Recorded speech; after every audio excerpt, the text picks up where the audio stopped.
स्वर्ग जब पाने की चाह रहा था उसको पाताल का जाना पड़ गया। तो अब वो भंवरा वहां पे था, अब क्या सोच रहा है, तो हुआ क्या, नियति क्या करा दी। तो भंवरा सोच रहा था कि रात्रि रे गमिष्यति भविष्यति सुप्रभातम अभास्वानुदेश्यति हसिष्यति पंकज श्री इत्थम विचिन्तयति कोशगते द्विरेफे हा हंत हंत नलनी गज उज्जहारा। उतने में एक माँ हथनी आई सरोवर में और पानी पी, और पानी पीने के बहाने वहीं पर कमल के फूल को देखी और उसने उसको तोड़ करके बाहर फेंक दिया। भंवरा सोचते रह गया अब सवेरा होगा, अब सवेरा होगा, सवेरा तो हुआ नहीं, उसी आशा में उसकी मृत्यु हो गई। तो ये हमारी 5 जो ज्ञानेंद्रिया है, हम एक एक में मोह में होते, हम पांचों का स्वाद लेना चाहते हैं, रूप का, रस का, गंध का, सबका, तो हमारा क्या होगा। ये उससे हमें सीख मिलती है कि हमें अपने इंद्रियों पर कंट्रोल रखना चाहिए, काबू पाना चाहिए। तो 5 ज्ञानेंद्रिया, 5 कर्मेंद्रिया पर जो नियंत्रण रखता है वो कहलाता है दशरथ। ये घोड़े भागते हैं ना, हमारी 5 इंद्रियां हैं, इन पर जो कंट्रोल करेगा वो होता है दशरथ। अब सुनिए सुखदेव जी की जन्म, सुखदेव जी का जन्म कैसे हुआ वो जिज्ञासा वाली कथा है। एक समय पार्वती जी ने भगवान शिव जी से निवेदन किया, भगवान मेरी आपसे कभी वियोग ना हो और मुझे सर्वदा आत्मज्ञान बना रहे, कृपया कोई उपाय बताइए। इस पर शिव जी ने कहा, प्रिय प्रश्न तो तुमने बहुत अच्छा किया है, पर पहले बाहर देखो कोई हमारी बात को सुनने वाला तो नहीं है, क्योंकि मैं अमर कथा सुनाने जा रहा हूं तुमको। अमर कथा का सुनोगे जो रहेगा वो अमर हो जाएगा, तुम भी, इसलिए क्या कोई है तो नहीं। यह देख करके पार्वती जी बाहर गई, चारों ओर दृष्टि डाली, उन्हें वहां पर एक सुग्गे का, तोते का एक अंडा दिखा वहां, वो भी विगलित था, मैंने टूटा फूटा था और कुछ नहीं था। तो उसने आगे बताया कि अंडे के सिवा वहां पर बाहर कोई जीव नहीं है। ऐसी स्थिति में पार्वती ने तुरंत ही लौटकर भगवान शिव जी से निवेदन किया, हे नाथ बाहर कोई नहीं है। तब भगवान ने सानंद ध्यानस्थ मुद्रा में अमर कथा का अमृत प्रवाह प्रारंभ कर दिया और पार्वती जी से कहा कि हुकारी देते जाना। कथा सुनाते हैं तो हुकारी बोलते हैं ना, बोले हुकारी भरना। भगवान शंकर द्वारा वर्णित अमर कथा श्रीमद् भागवत ही है। तो कथा का क्रम प्रथम स्कंद से 10वें स्कंद पर्यंत पहुंचे, तब तक पार्वती जी बराबर हुकारी भरती रही। पर होता क्या है, जब अच्छी कथा, अच्छी वार्ता होती है, बहुत सारे जो ऐसे क्या बोला आसुरी शक्तियां हैं वो आती हैं और आपको कथा सुनने से रोकती हैं। नींद आएगी, जम्हाई आएगी, या मन यहाँ वहाँ भागेगा, कुछ ना कुछ करते हैं, तो उसको कंट्रोल। तो वही हाल पार्वती के साथ भी हो गया। जब उनके साथ हो सकता है तो हम लोग के साथ क्या है, तो उनके साथ भी वही हो गया। तो हुंकारी तो भर रही थी, तो उसका फल क्या हुआ कि 12वें स्कंद की समाप्ति पर पार्वती जी किसी भी जब हुंकारी भरना इन्होंने बंद कर दिया, तब तक जो तोता था उसमें जीव जान आ गई और वह हुंकारी भरने लग गया उनके उसमें। तो हुंकारी भरती गई। उसी बीच में इनकी निद्रा भंग हो गई पार्वती जी की। उन्होंने शिव जी से कहा, भगवान आपने बहुत कुछ तो सुनाया, पर कृष्ण उद्धव संवाद तो मैं सुन ही नहीं पाई। तो बोले क्षमा कीजिए, मुझे बीच में निद्रा आ गई थी, इसलिए मैं बीच की कथा सुन नहीं पाई। यह सुनकर वे वास्तविकता को जानने के लिए, अगर तुम सो रही थी तो हुंकारी कौन भर रहा था, ये देखने के लिए वो बाहर निकले। जब बाहर आए तो वहां देखे तो सुग्गे का जो वो था, एक सुंदर बच्चा बढ़िया निकल गया था, वो बैठा देखा। तो सुख शावक को देखते ही भगवान शिव व्यग्र होकर के उसको मारने दौड़े कि तो कथा सुन लिया है। तो उन्होंने तुरंत पार्वती से प्रश्न किया, आखिर यहाँ कैसे पहुंचा, कैसे आया, क्या तुमने इसे देखा नहीं। पार्वती जी ने सुविनीत भाव से मृदुल स्वर में उत्तर दिया, देव यह तो यहाँ विगलित अंड के बने सड़ा गड़ा जैसे अंडा होता वैसे वहां पड़ा हुआ था। मालूम होता है यह भागवत रूपी अमृत पान करने से जीवित हो गया है। आप इस पर क्रोध न करें। भगवन गलितम चांडम जीवहीना मिहास्ति वये श्री भागवत पीयूष से का जीवमवाप्तवान् अधुना देव देवेश मां क्रोधम कुरु शंकर। किंतु शिव जी इतने से ही शांत नहीं हुए। अमर कथा का इस प्रकार से फूट जाना उनकी दृष्टि में कोई साधारण घटना न थी। अतः तुरंत वे बड़े वेग से उस शावक को पकड़ने की इच्छा से उस पर झपटे। सुख शावक भी शिव जी की यह मुद्रा देखकर वहां से भाग खड़ा हुआ और जम्हाई लेती हुई व्यास जी की पत्नी के मुख में प्रवेश कर गया। इधर उसे न पाकर निराश होकर के शंकर जी लौट आए। वही सुख शावक व्यास जी के पुत्र सुखदेव के रूप में उत्पन्न हुआ। बोलिए सुखदेव जी महाराज की जय। इधर श्री व्यास जी की पत्नी के मुख से उधर में प्रविष्ट हुआ वह सुख 12 वर्षों तक वहीं स्थित रह गया। इस पर व्यास जी व्यग्र हो गए और कह बैठे, बेटा बाहर क्यों नहीं आते? देखो तो इस स्थिति में तुम्हारी माता को कितना अधिक कष्ट हो रहा है। सुखदेव जी ने कहा, पिताजी मेरे उदर में रहने के कारण माता ने पानी नहीं पूछा। इतने में जब उत्तर न मिला तो राजा को क्रोध आ गया और क्रोध आया तो उन्होंने क्या देखा कि ये कोई साधु है, भोगी है, अपना ध्यान लगा के बैठा है कि मुझे जल पिलाना पड़ेगा। मैं इनके यहाँ का राजा हूँ और आया हूँ, मेरा मान सम्मान तो दूर, मुझे पानी भी नहीं पूछ रहा है। तो उनको अपमानित करने की दृष्टि से कहीं मरा हुआ सांप पड़ा हुआ था, उसको बाण की नोक से लाए और राजा के मुनि के गले में पहना दिए कि अगर ढोंगी हुआ तुरंत उसके भाग जाएगा। मुनि का पुत्र और उसको पहना करके घर लौट आए। उन्हीं मुनि का पुत्र सरोवर में स्नान कर रहा था। उनके साथियों ने, बालकों ने बताया कि तुम्हारे पिता के गले में राजा परीक्षित ने मरा हुआ सांप डाल दिया है। सो जब सुना उन्होंने तो क्रोधित हो गए और उन्होंने उसी जल में जल लिया और राजा परीक्षित को शाप दे दिया। क्या शाप दिया कि कौशिक्याप उपस्पृश्य वाग वज्रम विसर्जः इति लंघित मर्यादम तक्षकम सप्तमे हनि दंक्षति तस्म कुलांगारम चोदितो में ततद्रुहम। उन्होंने शाप दे दिया कि मर्यादा का उल्लंघन करने वाले इस दुष्ट राजा को 7वें दिन मुझसे प्रेरित होकर तक्षक सर्प डसेगा। यह सुनकर श्रृंगी ऋषि अपने आश्रम में आया और पिता के गले में लटकता सर्प देखकर तुरंत जोर जोर से रोने लगा। पुत्र के रोने की आवाज सुनकर मुनि की समाधि टूट गई। उन्होंने आंखें खोली तो गले में सर्प पड़ा देखा। उसे फेंक कर पुत्र ने पूछा, वत्स कस्माधि रोदिसी? अरे पुत्र तुम रोते क्यों हो? अरे बेटा क्यों रो रहे हो? किसने तुम्हारा अपमान किया? पुत्र ने सारा वृतांत का सुनाया। मुनि को जब यह ज्ञात हुआ कि पुत्र ने राजा को शाप दे दिया है, तब उन्होंने पुत्र की सराहना नहीं की बल्कि उसकी भर्त्सना की, डांटा कि हमारे यहाँ के राजा हैं, राजा को ऐसा शाप देना नहीं चाहिए। क्यों? अरे अज्ञानी, थोड़े से अपराध से तूने इतना बड़ा भारी दंड दिया।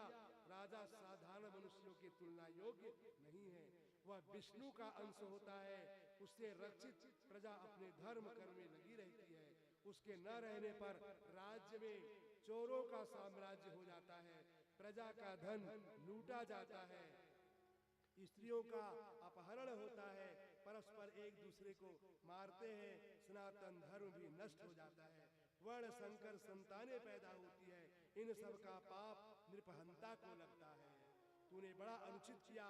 प्यास से व्याकुल राजा हमारे आश्रम में आया था, वह साप के योग्य न था। इस प्रकार दुखित होकर मुनि भगवान ने से प्रार्थना करने लगे कि अपापेषु स्वभृत्येषु बालेनापक्वबुद्धिना पापम कृतं तद भगवान सर्वात्मा क्षन्तुमर्हति। हे भगवान, अपक्व बुद्धि मेरे पुत्र ने आपके भक्त राजा को शाप दे डाला है। बालक होने के कारण आप उसके अपराध को क्षमा करें। अब ये सोचिए कि ये ऐसा हुआ क्यों? राजा परीक्षित के कारण ऐसा क्यों शाप मिला उनको? तो कर्म का फल सबको मिलता है। जो जैसा कर्म करता है उसको फल मिलता ही है, चाहे जान के करो चाहे अनजान के करो। जैसे अग्नि पे पैर अगर पड़ गया जान के तो भी जलाएगी, अनजाने में पड़ेगा तो भी जलाएगी। तो हुआ क्या था कि एक समय की बात थी जब राजा परीक्षित छोटे थे, 7 वर्ष के बालक थे। तब बालकों के साथ खेलते खेलते पांडवों की सभा में जा पहुंचे। पांडव सब उनके थे उस समय। वहीं पर पावक मुनि बैठे हुए थे। बाल स्वभाववश परीक्षित ने, अब बच्चे चंचल होते ही हैं, कुछ ऐसा काम कर देते जो डांट खाना पड़ता है, तो कपड़े का सांप बना दिया, रस्सी का लपेट करके सांप जैसा बना करके, और जाकर के जो मुनि बैठे थे पावक मुनि, उनके गले में पीछे से डाके डाल दिया और चिल्ला दिए सांप सांप सांप। जैसा आज भी कुछ लोग करते हैं ना, डरा देते हैं, प्लास्टिक का सांप लेके फेंक देंगे और जला देते हैं, वैसे ही उन्होंने किसने किया, परीक्षित जी ने कर दिया, जिससे पावक मुनि डर गए और क्रोधित होकर सांप दे डाला। कहा कि अरे दुष्ट बालक, पांडवों के सामने तूने हमें डराया है, इसलिए तेरी मृत्यु भी सर्प के डसने से होगी।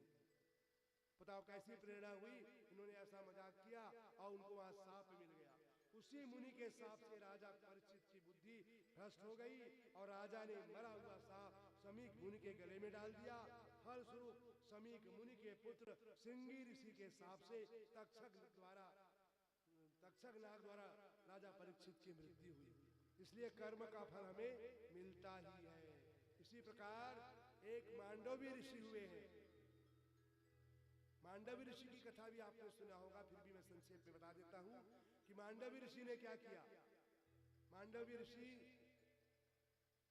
एक अपने आश्रम में बैठे हुए थे और सब तपस्या में लीन थे। इसी प्रकार से कुछ डाकू लोग आए और राजा के यहाँ चुरा करके धन भागे वहां से। उसका पीछा सिपाहियों ने किया। अब चोर समझो तो पकड़े जाएंगे, कहीं जगह नहीं मिली तो मांडवी ऋषि के आश्रम में घुस गए और वहां छिप गए। सिपाही वहां पहुंचे और वहां से डाकू लोग भी पकड़े गए। तो सोचे ये समाधि लगा के बैठा हुए डाकुओं का सरदार है और ये डाकू लोग को भेज के कमा वहां से लाता है लुटवा करके और स्वयं यहाँ बैठे बैठे बढ़िया खाता है। तो डाकुओं को तो पकड़ के ले गए, इन मुनि को भी ले गए, मांडवी ऋषि को भी पकड़ के ले गए और सबको राजा को बताया। तो राजा ने उन्हें सबको फांसी की सजा दे दिया। पहले के समय फांसी वैसा नहीं, सूली होती थी, एक खंबा होता था, खंबा में बैठाया जाता था, उसमें लोहे की नोक होती थी, उसमें बैठा देने से जब लोहा अंदर जाएगा तो वो उसके द्वारा ही वो मर जाता था। तो 1-2 दिन में खाने पीने देते नहीं तो मर।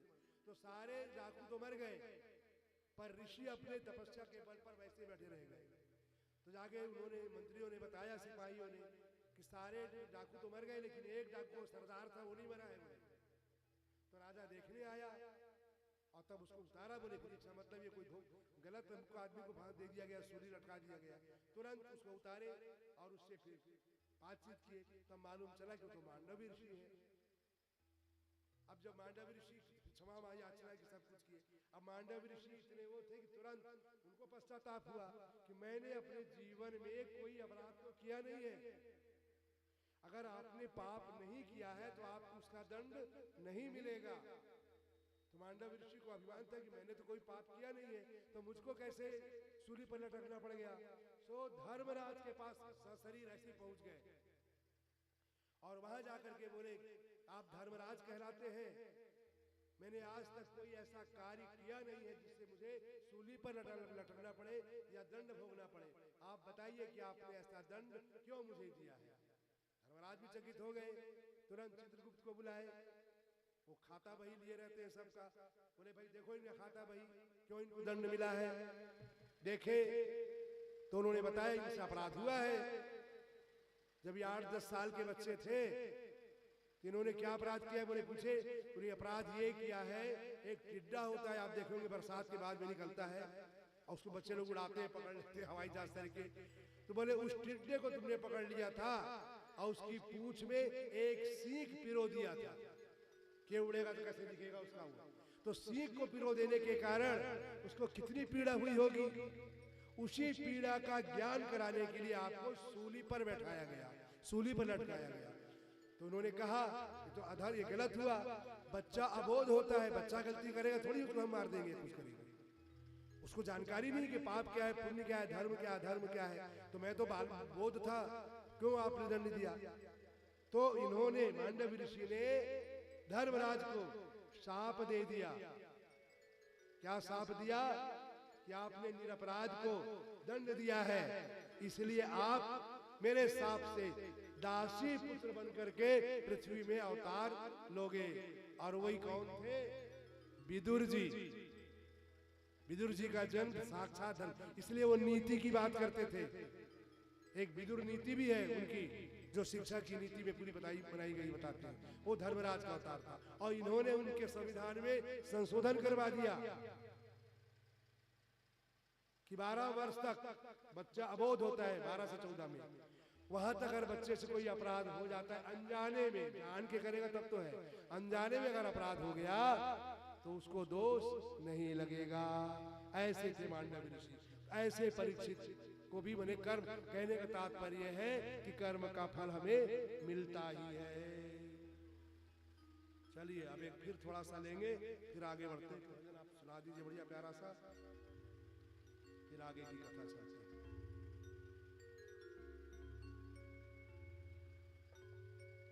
प्रेम से बोलो सौर सरकार की जय, प्रेम से बोलो राजा रामचंद्र भगवान की जय।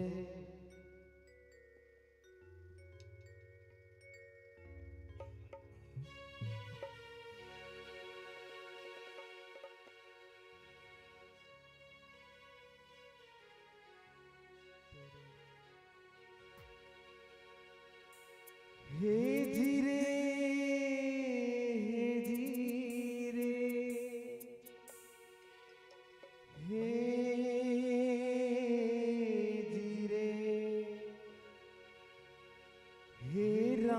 चंद्र कह गए सिया से, ऐसा कल जुग आएगा, हंस जुगेगा दाना दुन का, कौवा मोती खाएगा। हंस जुगेगा दाना दुन का, कौवा मोती खाएगा। हे रामचंद्र कह गए सिया से, रामचंद्र कह गए सिया से, ऐसा कल जुग आएगा, हंस जुगेगा दाना दुन का, हंस जुगेगा दाना दुन का, कौवा मोती खाएगा। हे रामचंद्र कह गए सिया से। सिया ने पूछा भगवान, कलयुग में धर्म कर्म को कोई नहीं मानेगा, तो प्रभु बोले धर्म भी होगा कर्म भी होगा, धर्म भी होगा कर्म भी होगा, परंतु शर्म नहीं होगी। बात बात पर मात पिता को, बात बात पे मात पिता को, बेटा आग दिखाए। हे रामचंद्र कह गए सिया से।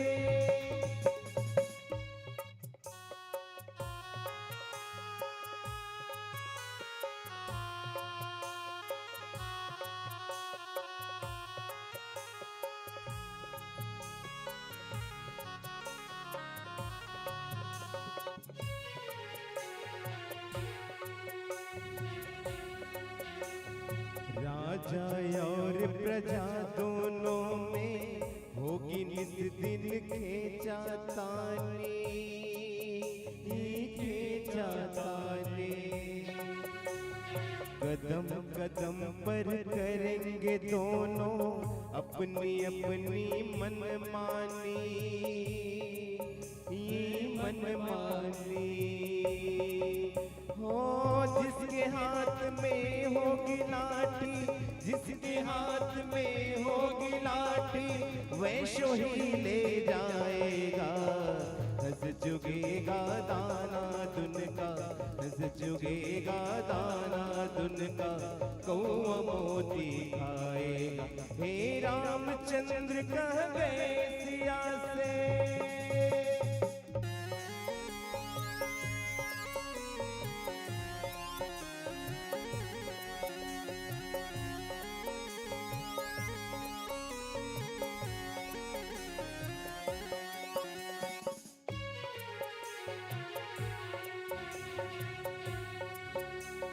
सुनो शिया कल युग में काला धन और काले मन होंगे, काले मन होंगे।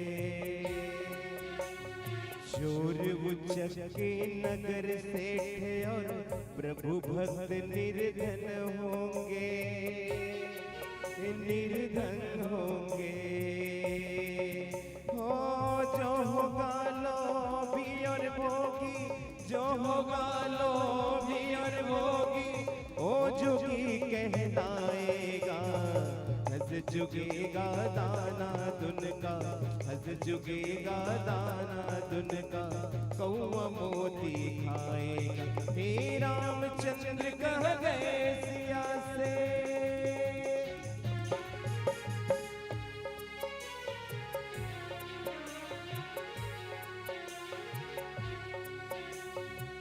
मंदिर सोना सोना होगा, भरे रहेगी मधुशाला, हाँ मधुशाला। पिता के संग संग भरी सभा में नाचेगी घर की बाला, घर की बाला। हो कैसा कन्यादान पिता ही, कैसा कन्यादान पिता ही, कन्या का धन खाएगा। हंस जुगेगा दाना दुन का, हंस जुगेगा दाना दुन का, कौआ मोती खाएगा। हे रामचंद्र कह गए सिया से, मूरख की प्रीत बुरी, जुए की जीत बुरी, बुरे संग बैठ काम भागे ही भागे, भागे ही भागे। काजल की कोठरी में कैसे ही जतन कर, काजल का दाग भाई लागे ही लागे रे भाई, काजल का दाग भाई लागे ही लागे। ओ कितना जटी हो कोई, कितना सती हो कोई, कामनी के संग काम जागे ही जागे। सुनो कहे गोपी राम किसका है राम नाम, उसका तो बंद गले लागे ही लागे रे भाई, उसका तो बंद गले लागे ही लागे। हे जीरे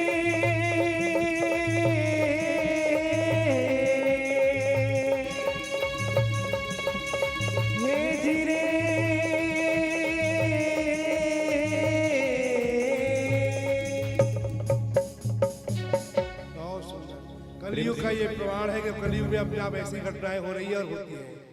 अब इधर क्या हुआ, परीक्षित जी अपने वन से लौट करके घर आ गए। जैसे अपना मुकुट उतारा तुरंत उनको सारा होश आ गया कि अरे मेरे से बड़ा अपराध हो गया है, मैंने ये क्या कर दिया। दुर्जनों की भांति बड़ा ही नीच कर्म किया है, जो निरपराध ऋषि के गले में मृत सर्प डाल दिया है। हाय मेरी क्या गति होगी, मुझे शीघ्र ही ऐसा दंड मिले जिससे इस पाप का प्रायश्चित हो जाए। ऐसा करते करते पश्चाताप करने लगे। क्या प्रायश्चित कर रहे हैं कि कितना अहो घोर अनर्थ हुआ, पथ धर्म का ही प्रतिपालना था। मुनिवर्य समीक की साधना में मुझको नहीं की उछालना था। मुझसे गलती हुई जो मैंने समीक मुनि के गले में सांप डाल दिया। विमलेश दिजों के निरादर से उनका नहीं क्रोध उबाल न था। यह विघ्न का वज्र न का ढाल न था, मुनि के गले सांप न डाल न था। बहुत बड़ी गलती हो गई मैंने जो एक ऋषि का अपमान कर दिया। इतना ही विचारते सामने से लखतो बट दो चले आ रहे हैं। समीक मुनि के दो शिष्य ये सूचना देने के लिए, जाओ राजा को बता देना तुम्हारा मृत्यु आज से 7वें दिन होगी। बताने दो बटुक चले आ रहे हैं। घुंघराली लटे लटके लघुलोल व पीत पटी फहरा रहे हैं। विमलेश नरेश के सम्मुखया मुनि पुत्र का श्राप सुनाय रहे हैं। तुम्हें काटेगा शीघ्र विदा करने, दिन 7वें तक्षक आ रहे हैं। आगाह कर दिया कि आज से 7वें दिन तक्षक आकर के आपको डस लेगा, आप सावधान हो जाइए। मुनि ने कहा घोर अनर्थ हुआ। उन्होंने संदेश भेजा है समीक मुनि ने, शिष्यों ने बताया कि मुनि ने कहा घोर अनर्थ हुआ, लघु बालक का बड़ा पाप है ये। सुन लो नृप धार्मिक जीवन पे, मम पुत्र बना अभिशाप है ये। जग से तुम वृत्तियां खींच लो शीघ्र, प्रपंच का कार्य कलाप है ये। विमलेश रमेश से जोड़ने को, वरदान बना तुम्हें श्राप है ये। ऐसा आपको श्राप मिला, ये आपको वरदान है। सारे चीजों से अपनी इंद्रियों को खींच लीजिए और वैराग्य में अपना मन को लगा लीजिए। राजा परीक्षित की अंतर्वेदना क्या कह रही है? इस शांत उर स्थली में सहसा ध्वनि हो रही सी घन घोर है कोई। उर तंत्रिका के सब तार अरे, विमलेश रहा झकझोर है कोई। उनको खूब पश्चाताप हो रहा है कि मुझसे क्या हो गया और क्या शाप मिल गया, कैसे करें। चिर पाले हुए इस जीवन के, घट को झट से रहा फोर है कोई। इस ओर से ध्यान हटाता हुआ, मुझे खींचता सा उस ओर है कोई। यह स्वर्ण पता के गड़े, यह स्वर्ण पता के गड़े, नवहीरक मोतियों विद्रुमों से, भवनों के समूह जड़े के जड़े, गज झुंड अड़े के अड़े रह गए। तथा सब साथी खड़े के खड़े रहे, अब कोई न जा सका साथ मेरे। सब ठाठ यहीं पे पड़े के पड़े। जब मृत्यु होती है तो कोई चीज साथ नहीं जा सकती, सब यहीं साथ छूट जाता है। जब मृत्यु विभीषी का सामने हो, तब रास और रंग सुहाएगा क्यों। किसी को मालूम हो कि 7वें दिन मेरी मृत्यु हो जाएगी, उसको कुछ अच्छा लगेगा? ना खाना अच्छा लगेगा, ना पहनना अच्छा लगेगा, ना कुछ नहीं अच्छा लगेगा। जब जिस मृत्यु विभीषी का सामने हो, तब रास और रंग सुहाएगा क्यों। जिसे छोड़ना है वन बेबस तो, उसे विश्व का ध्यान ही आएगा क्यों। विमलेश जो जागृत हो गया है, वह योग का मार्ग न पाएगा क्यों। भव भ्रांत अशांत व दीन है तो, भगवान को भक्त भुलाएगा क्यों। तो मोक्ष का अधिकारी कौन, कैसे उसे मुक्ति मिलेगी? जब पूर्ण विषाद की भूमिका हो, पुर में अति वेदना छाई हुई हो। बस दृष्टि में मृत्यु हो, जीवन मुक्ति की चाहना चारु समाई हुई हो। विमलेश प्रभु के पदांबुजों में, मन की गति पूर्ण लगाई हुई हो। मुक्ति मिलेगी उसे जिसकी यह दृष्टि किसी से फिराई हुई हो। इस विश्व की यावत वस्तुओं में, कुछ भी नृप को अब सार नहीं। रमणी सुत भृत्य से दात रहा नहीं, वैभव का परिवार नहीं रहा। न रही कुछ चिंतन बाकी उसे, सिर पे अब राज्य का भार नहीं रहा। सुख सार रहा नहीं स्नेह में, दृगों में बरसा विश्व प्रसार रहा। एक प्रकार से सारी उनकी विरक्ति उनको हो गई कि अब सब छोड़ करके मैं गंगा के तट पर जाता हूँ और वहीं पर मैं इसका उपाय करता हूँ। परीक्षित ऐसा सोच करके गंगा के किनारे चले गए। सारा अपना राजपाट, अपने पुत्र, उनके पुत्र थे जन्मेजय, जन्मेजय को उन्होंने अपना राज्य का संपूर्ण भार अपने पुत्र को सौंप दिया और स्वयं सब कुछ त्याग कर भगवती श्री गंगा जी के तट पर चले गए। वहां अन्न जल का परित्याग कर कुशासन पर बैठ भगवान के चरणों का ध्यान करने लगे। उसी समय अत्रि, वशिष्ठ, भृगु, अंगिरा, व्यास, नारद आदि बड़े बड़े ऋषि महर्षि लोक पवित्र करते हुए अपने शिष्यों सहित राजा के कल्याण के लिए आ पहुंचे। ठीक कहा है, प्राय महात्मा लोग तीर्थाटन के ब्याज से स्वयं तीर्थों को पवित्र करते हैं। राजा ने सब ऋषियों को प्रणाम किया, अर्घपाद से उनका विधिवत पूजन किया, तत्पश्चात हाथ जोड़कर अपना अभिष्ट निवेदन किया। राजा ने कहा, हे मुनिवृंद, आज मैं धन्य हो गया जो आप लोगों ने मुझ पर कृपा की। समीक मुनि के पुत्र का शाप भी मेरे लिए वरदान हो गया। मैं आप लोगों की पुण्य सन्निधि में भगवती श्री गंगा जी की गोद में बैठा हूँ। तक्षक आकर मुझे डस ले, इसकी मुझे चिंता नहीं। आप मुझे भगवान का गुणानुवाद सुनाए, यह मेरी आप महानुभाव से विनम्र प्रार्थना है। मुझ पर आप ऐसी अनुकंपा करें कि मैं जिस योनि में जाऊं उनमें भगवान और उनके भक्तों में मेरा अनुराग बना रहे। राजा के ऐसा कहने पर आकाश से पुष्प वर्षा होने लगी, दुंदुबिया बजने लगी। उपस्थित महर्षियों ने राजा की प्रशंसा करते हुए कहा, हे राजन, तुम धन्य हो जो सब कुछ त्याग कर भगवान की शरण में आ गए।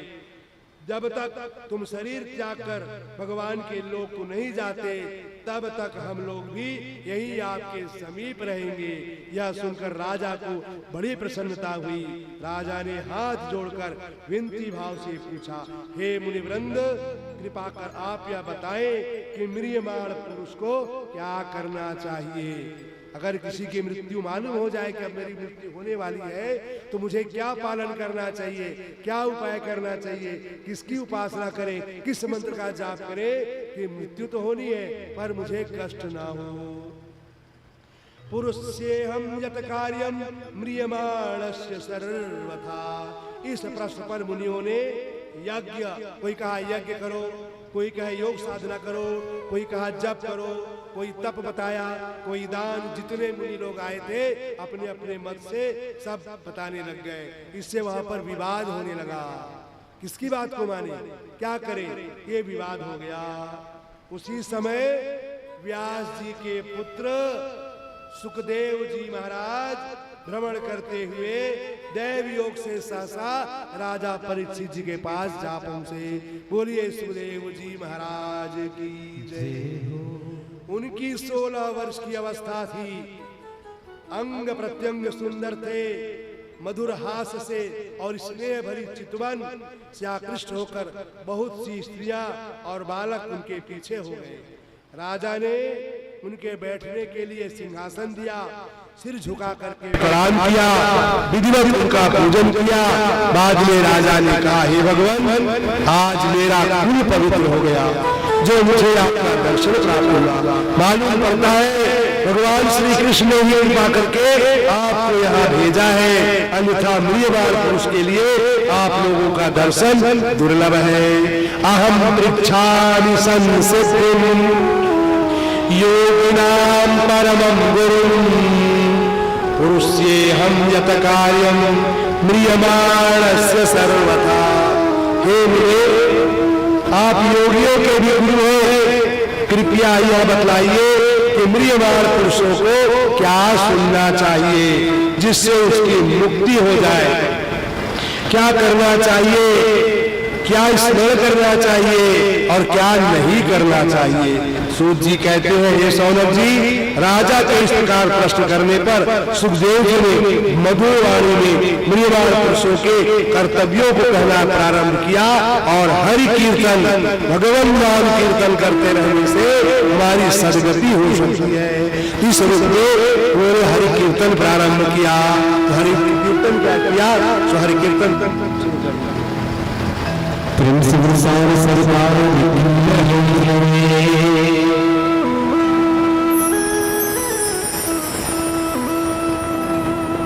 मेरी संगरिया वो तेरा जलवा कहाँ पर। बड़े भाव से हमारे सामने सरकार को मीठी मीठी तालियों के साथ कीर्तन करेंगे सभी। मेरी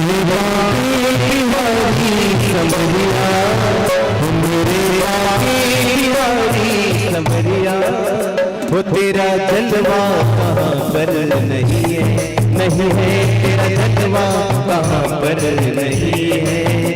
मेरे बाके बिहारी समरिया, मेरे बाके से चाहिए वो ताली बजाना। मेरे बाके बिहारी समरिया, मेरे बाके बिहारी समरिया, वो तेरा जलवा कहाँ पर नहीं है, नहीं है तेरा जलवा कहाँ पर नहीं है। मेरे बाके बिहारी समरिया, मेरे बाके बिहारी समरिया, तेरा जलवा कहाँ पर नहीं है, नहीं है तेरा जलवा कहाँ पर नहीं है, नहीं है तेरा जलवा कहाँ पर नहीं है। वो शान सरकार की जय हो। बोलेंगे सभी राधे राधे राधे राधे, सांवरे से मिला दे। क्या बात है, जयकारा तो लगाया करो, यहाँ तक आवाज नहीं आती है। आइए कथा की ओर।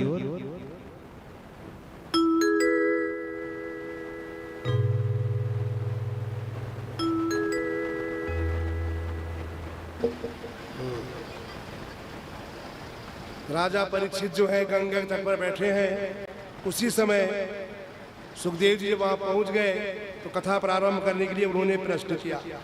राजा परीक्षित ने सुखदेव जी के आत्म तत्व का निश्चय कराने वाले वचन सुनकर भगवान श्री कृष्ण में अपनी मति स्थिर की और स्त्री पुत्रादि तथा संपूर्ण राज्य में चिरकाल से निरुद्ध ममता का भी परित्याग कर दिया। जैसे आपने मुझसे पूछा है वैसे ही भगवत कथा के प्रेमी परीक्षित ने भी सुखदेव जी से भगवत संबंधी लीलाओं का प्रश्न किया था। परीक्षित ने कहा, हे ब्राह्मण, आपके वचन सुनकर मुझे बड़ी शांति मिलती है और अज्ञान की निवृत्ति होती है। अब आप यह बताएं कि भगवान सृष्टि, पालन और संहार कैसे करते हैं। इस बारे में बड़े बड़े विद्वानों की मति चकरा जाती है। अतः आप हमारे इस संदेह का निराकरण करें, क्योंकि आप शब्द ब्रह्म तथा पर ब्रह्म से पूर्ण ज्ञाता है। सूत जी कहते हैं, हे शौनक जी, राजा परीक्षित का प्रश्न सुनकर सुखदेव जी ध्यान नष्ट हो भगवान का स्तवन करते हुए बोले, हे भगवान, आप पुराण पुरुष हैं। आप ही ब्रह्मा, विष्णु और शिव स्वरूप धारण कर सृष्टि, पालन और संहार करते हैं। सबके अंतर्यामी होते हुए भी आपको यथार्थ रूप से कोई जान नहीं सकता। आप भक्तों का अज्ञान दूर करते हैं, परम हंसों को ज्ञान देते हैं। आपको बारंबार नमस्कार है।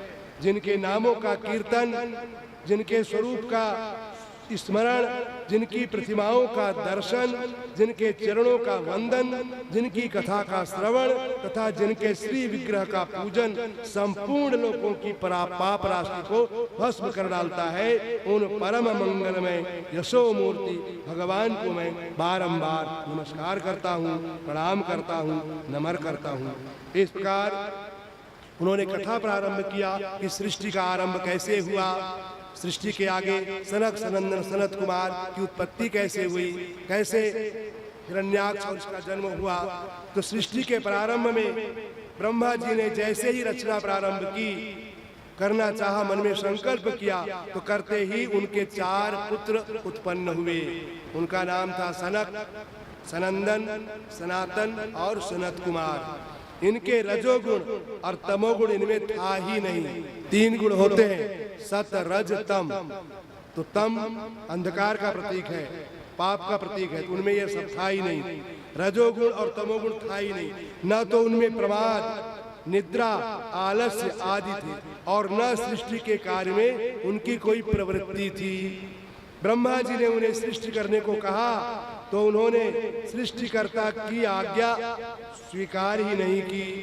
भगवान को छोड़कर एक क्षण के लिए भी उनका चित्त संसार से के किसी भी विषय की ओर जाता ही नहीं था। उनके मुख में निरंतर हरि शरणम यही उनके निरंतर चलते रहता था। यह मंगलमय मंत्र निकलता रहता था। वाणी इसके जप से कभी विराम नहीं लेती थी, कभी थकती नहीं थी। चारों कुमारों पर काल का प्रभाव कभी नहीं पड़ता। वे सदा 5 वर्ष की अवस्था के ही बने रहते हैं। उन्हें भूख नहीं लगती। भूख, प्यास, सर्दी, गर्मी, निद्रा, आलस्य, कोई भी माया का विकार उन्हें स्पर्श तक नहीं कर पाता। एक बार भगवत दर्शन की अभिलाषा से वैकुंठ धाम की 6 ड्योढ़ियों को पार करते, 6 दरवाजा पार करके जब 7वें द्वार पर पहुंचे, तब वहां पे हाथ में गदा लिए हुए जय और विजय नाम के द्वारपाल तुरंत वहीं पर रोक दिया, उनको जाने नहीं दिया। तब जाने से रोक दिया। इस पर भगवत इच्छा से परम शांत सनकादिक महर्षियों को क्रोध हो आया और उन्होंने दोनों पार्षदों को 3 जन्म में असुर होने का शाप दे दिया। यह सुनते ही पार्षद भयभीत होकर मुनियों के चरणों में गिर पड़े और हाथ जोड़कर क्षमा मांगने लगे। तभी भगवान विष्णु लक्ष्मी के साथ भी आ पहुंचे। उनका दिव्य सौंदर्य देखकर मुनियों का क्रोध शांत हो गया।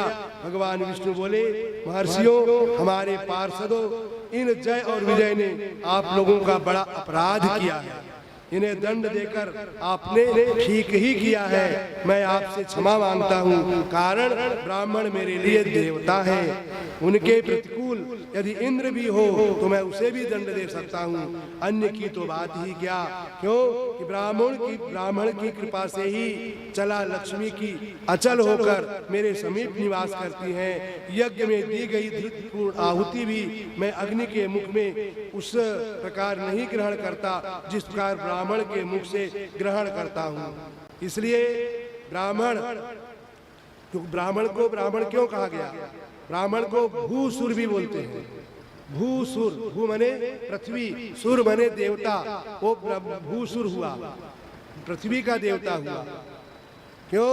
उसके अधीन मंत्र है, देवाधीनम जगत सर्वम मंत्राधीनम च देवता तन मंत्रम ब्राह्मणाधीनम तस्मात् ब्राह्मण देवता। मंत्र जो है ब्राह्मणों के अधीन है। कोई भी देवता को बुलाना होता है तो मंत्र के द्वारा बुलाते हैं। कोई कार्य सिद्ध करना होता है तो चाहे कैसा भी हो, उस हर प्रकार के कार्य को सिद्ध करने में मंत्र पढ़ता है, मंत्र का जाप करता है, वो सिद्ध हो जाता है। इसलिए ब्राह्मण को देवता कहा गया है। इसमें और ब्राह्मण को अगर भोजन कराया गया तो यहाँ तक कहा गया है, ब्राह्मण को जो हम भोजन देते हैं, खिलाते हैं, वही उनकी आहुति है। हे मुनीश्वरों, गौ, ब्राह्मण और अनाथ प्राणी ये साक्षात मेरी मूर्तियां हैं, ऐसा भगवान ने कहा है। इन्हें जो कड़ी नजर से देखते हैं उनकी खाल यमराज जो है गिद्धों से लुचवाते हैं। भगवान बोले, हे ऋषियों, यह साप तो मेरी इच्छा से ही हुआ है। क्यों? सापुर मय्येव निर्निस्तदैव विप्रा। इसलिए दोनों 3 जन्मों तक असुर योनि को प्राप्त कर द्वेष भाव से मेरा चिंतन करते हुए पुनः मुझे प्राप्त होंगे। क्यों? उन्होंने कैसे रोका था कि द्वारपाल हरि के प्रिय दो, जय अरु विजय जान सबको, विप्र श्राप से दूनऊ भाई, तामस असुर देह तिन पाई। उनके क्या क्या उन्होंने जो साप दिया, क्या साप दिया असुर होने का? तो कनक कशिपु अरु हाटक लोचन। कनक माने होता है सोना, तो कनक कशिपु तो हिरण्याक्ष, हाटक माने सोना, हाटक माने सोना और लोचन माने आँख, तो हाटक लोचन। हिरण्याक्ष, 2 राक्षस बने, हिरण्यकश्यपु और हिरण्याक्ष। तो हिरण्याक्ष और कनक कशिपु अरु हाटक लोचन, जगत विदित सुरपति मदमोचन, विजयी समर वीर विख्याता, धरि वराह वपु एक निपाता। उन्होंने हिरण्याक्ष का वध कैसे किया? वराह का रूप लेकर के, और हिरण्यकश्यप का नरसिंह भगवान बनकर के किया। यहाँ जो साप मिला था जय और विजय को 3 जन्मों तक, पहला जन्म में हिरण्याक्ष और हिरण्यकश्यप, दूसरे में रावण और कुंभकर्ण, और तीसरे में कंस और शिशुपाल, तीनों को भगवान ने अवतार लेकर के नष्ट किया। तो होई नर हरि दूसर पुनि मारा, जन प्रहलाद सुदस विस्तारा, तो भय निशाचर जाई तेई महावीर बलवान। अकुंभकर्ण रावण सुभट सुर विजयी जगजान। इस प्रकार से सनकादिकों ने जय विजय को शाप दिया। शाप के कारण वे लोग राक्षस हो गए। तदनंतर भगवान ने उन पार्षदों से कहा, हे द्वारपालों, यद्यपि मैं तुम्हारे ब्रह्म शाप को निवृत्त करने में समर्थ हूँ, फिर भी मैं उसे अन्यथा करना नहीं चाहता, क्योंकि ब्राह्मण के वचन को कोई टाल नहीं सकता। एक बार तुमने मेरे समीप आती हुई लक्ष्मी जी को भी रोक दिया था, उन्होंने भी क्रुद्ध होकर तुम्हें शाप दिया था, उसी का यह फल तुम्हें भोगना पड़ रहा है। यह कहकर कि तुम आनंद जाओ, डरो मत, तुम्हारा कल्याण होगा, तुम शीघ्र ही मेरे समीप आओगे। ऐसा कह करके भगवत भजन करने को उन्हें भी प्रेरित किया। और सरस नंद कुमार तो हरि शरणम ये उनका भजन वाक्य था कि हमेशा भगवान की शरण में पड़े रहो और भगवत भजन को करते रहो। श्रीमन नारायण नारायण नारायण, श्रीमन नारायण नारायण नारायण, श्रीमन नारायण नारायण नारायण, श्रीमन नारायण नारायण नारायण, श्रीमन नारायण नारायण नारायण।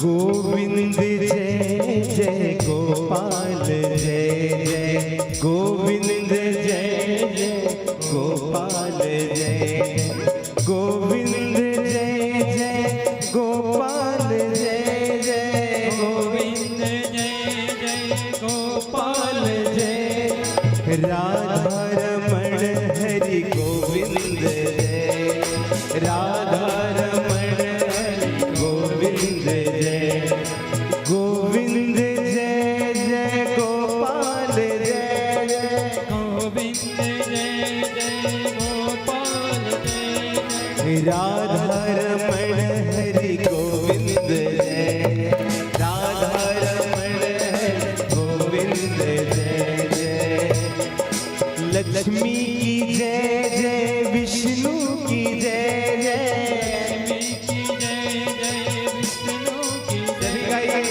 लक्ष्मी की जय जय, विष्णु की जय जय, लक्ष्मी की जय जय, विष्णु की जय, उमापति शिव शंकर की जय जय, उमापति शिव शंकर की जय, गोविंद जय जय गोपाल जय जय, गोविंद जय जय गोपाल जय जय, गोविंद जय जय गोपाल जय, गोविंद जय जय गोपाल जय। बोलिए भागवत महापुराण की जय हो। एक बार की बात है, प्रजापति ब्रह्मा जी के मानस पुत्र सनकादि आकाश मार्ग चरण करते हुए हरि के दर्शन पे गए और भी उन्होंने आपने देखा कि सांप के द्वारा उन्हें सांप मिल गया जय विजय को कि वो राक्षस हो जाए। सांप के अनुसार जय विजय को प्रथम असुर योनि प्राप्त होनी थी। तो जगत पिता ब्रह्मा विचार करने लगे ये कहाँ और किसके यहाँ जन्म लेंगे। कुछ देर विचार करने के पश्चात उन्हें अवगत हो गया कि भगवान को अवतार धारण कर और असुरों का वध करके पृथ्वी का उद्धार करना है। इसी समय प्रभु नारायण ने महर्षि कश्यप की पत्नी दक्ष पुत्री दिति के मन में संतान प्राप्ति की उत्कट अभिलाषा की प्रेरणा कर दी। सायंकालीन संध्या वंदन का समय समीप था। महर्षि कश्यप नित्य कर्म संपन्न करने के लिए समुद्यत थे। उसी समय दिति सर्वश्रेष्ठ पुत्र प्राप्ति की कामना लेकर महर्षि के पास पहुंची। तपोनिष्ठ कश्यप असमय जानकर दिति को अनेक बार समझाया, किंतु उसके दुराग्रह से वे विवश हो गए। इसलिए अगर अच्छी संतान चाहिए तो समय का चयन भी करना चाहिए। कुछ समय में असमय में अगर कोई भी ऐसा कार्य होगा तो अच्छी संतान नहीं होगी। अगर आदमी फसल लेता है, खेती करता है, उसके लिए भी अच्छी जमीन है कि नहीं, अच्छे बीज है कि नहीं, ये सब देखता है। लेकिन संतान प्राप्ति के निमित्त कोई भी अच्छा कार्य, अच्छा समय नहीं देखना चाहता है। उसके लिए भी मुहूर्त देखा जाता है। किस मुहूर्त में? संध्या काल में तो कभी कोई ऐसा कार्य करना ही नहीं चाहिए। 3 संध्याएं हैं, प्रातः काल, मध्याह्न और सायंकाल। इसमें भगवान शिव के गण घूमा करते हैं। इसलिए अगर इस बीच में अगर संतान होगी तो असुर संतान ही होगी, जो माता पिता को कष्ट देती है। बार बार मना करने पर भी बहुत समझाया मुनि ने, लेकिन वो नहीं माने। कश्यप मुनि बहुत समझाए, नहीं मानी। आखिरकार वो विवश हो गए। कश्यप जी ने प्रभु को प्रणाम कर उन्हीं की इच्छा समझकर दिति को संतुष्ट किया। तदनंतर दिति अपने अपराध और कुकृत्य का ध्यान कर महर्षि से क्षमा याचना करने लगी। तब उन्होंने कहा, देवी तुम्हारा अपराध अक्षम्य है, क्योंकि एक तो कामासक्त होने के कारण तुम्हारा चित्त मलिन था, दूसरे वह असमय था, तीसरे तुमने मेरी आज्ञा का उल्लंघन किया, और चौथे रुद्र आदि देवताओं का तिरस्कार किया है। इस कारण तुम्हारे गर्भ से 2 अत्यंत पराक्रमी और क्रूर कर्मा पुत्र उत्पन्न होंगे। उनका वध करने के लिए स्वयं नारायण पृथक अवतार ग्रहण करेंगे। दिति यद्यपि अत्यंत दुखी हुई, परंतु भगवान के हाथों उनका उद्धार होगा यह जानकर उसने अपने को धन्य ही माना और उनके पति तेज को 100 वर्षों तक धारण किया। उस गर्भस्थ तेज से सूर्यादिक तेज क्षीण होने लगा। इंद्रादि लोकपाल भी निस्तेज हो गए। वे सभी ब्रह्मा जी के पास गए। ब्रह्मा जी ने बताया कि दिति के गर्भ में भगवान के 2 पार्षद जय और विजय का तेज दैत्य तेज में परिवर्तित हो गया है। भगवान शीघ्र ही इस कष्ट से छुटकारा दिला देंगे। अतः आप सभी समय की प्रतीक्षा करें। इंद्र आदि देव भगवान का स्मरण करते हुए चले गए।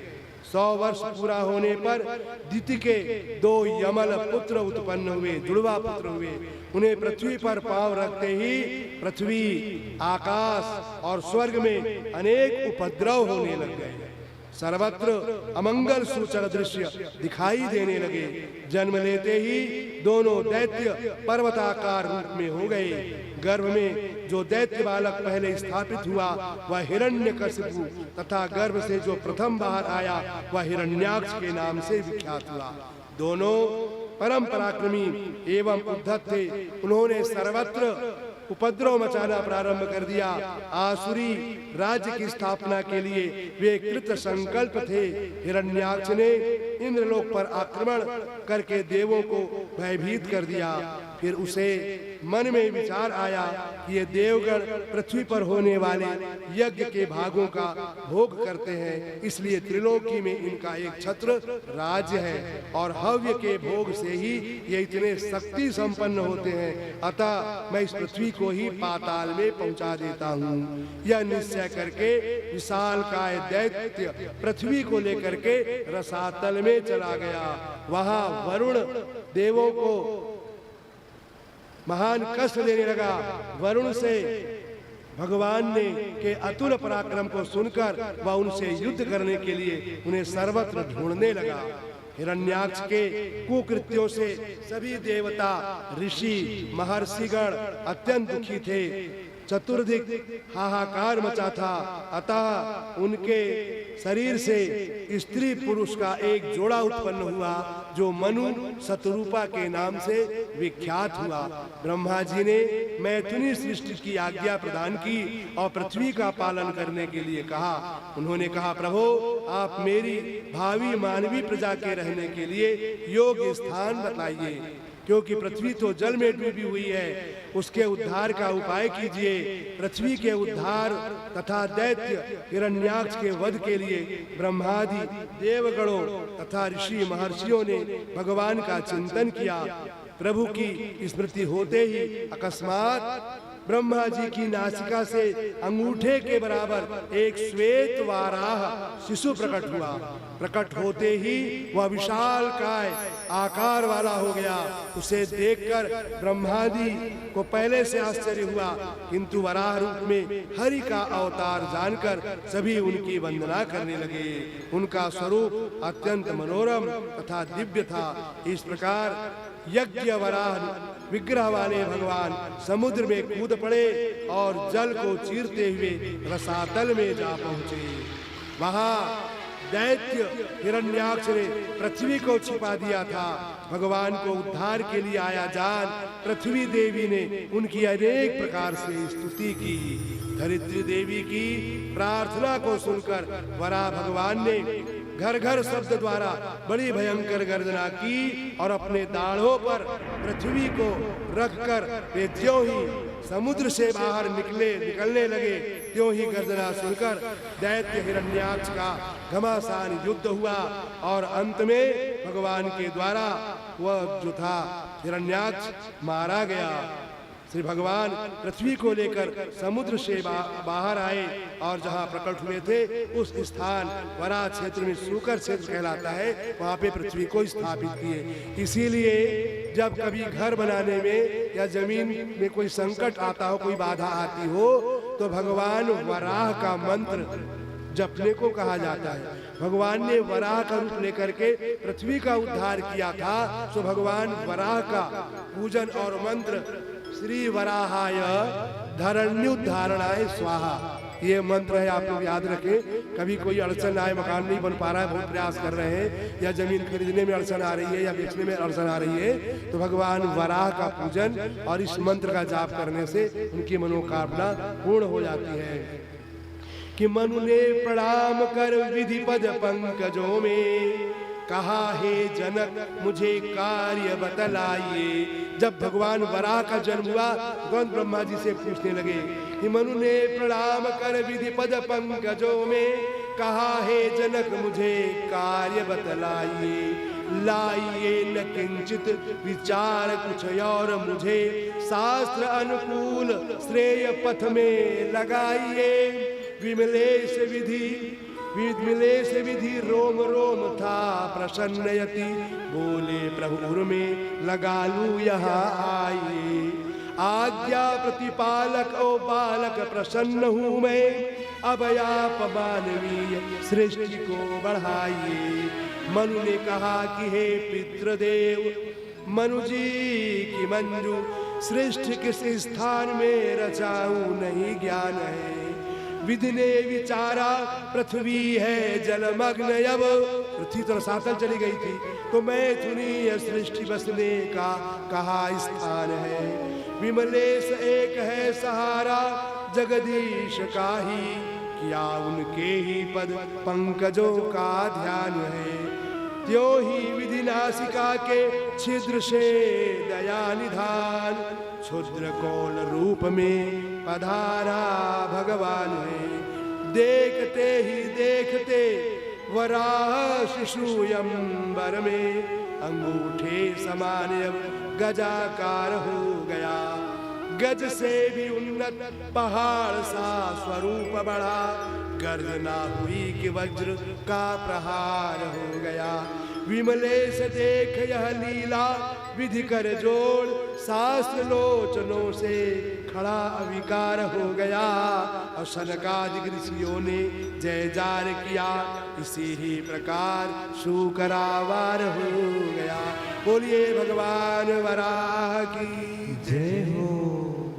एक भजन है शिव जी का, बोले रहे हैं शिवोहम शिवोहम शिवोहम शिवोहम, सब लोग बोलेंगे शिवोहम शिवोहम शिवोहम शिवोहम शिवोहम शिवोहम शिवोहम शिवोहम शिवोहम शिवोहम शिवोहम शिवोहम शिवोहम शिवोहम शिवोहम शिवोहम।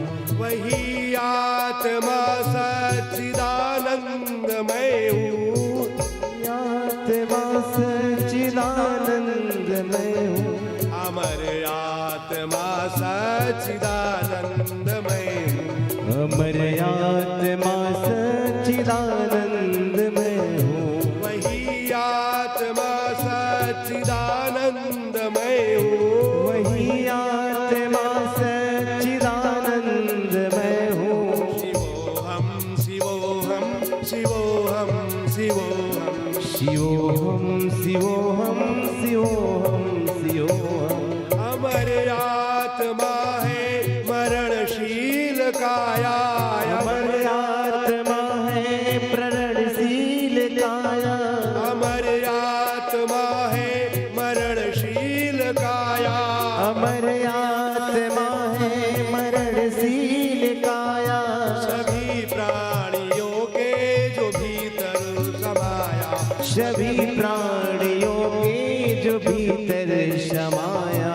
वही आत्मा सच्चिदानंदमय हूँ।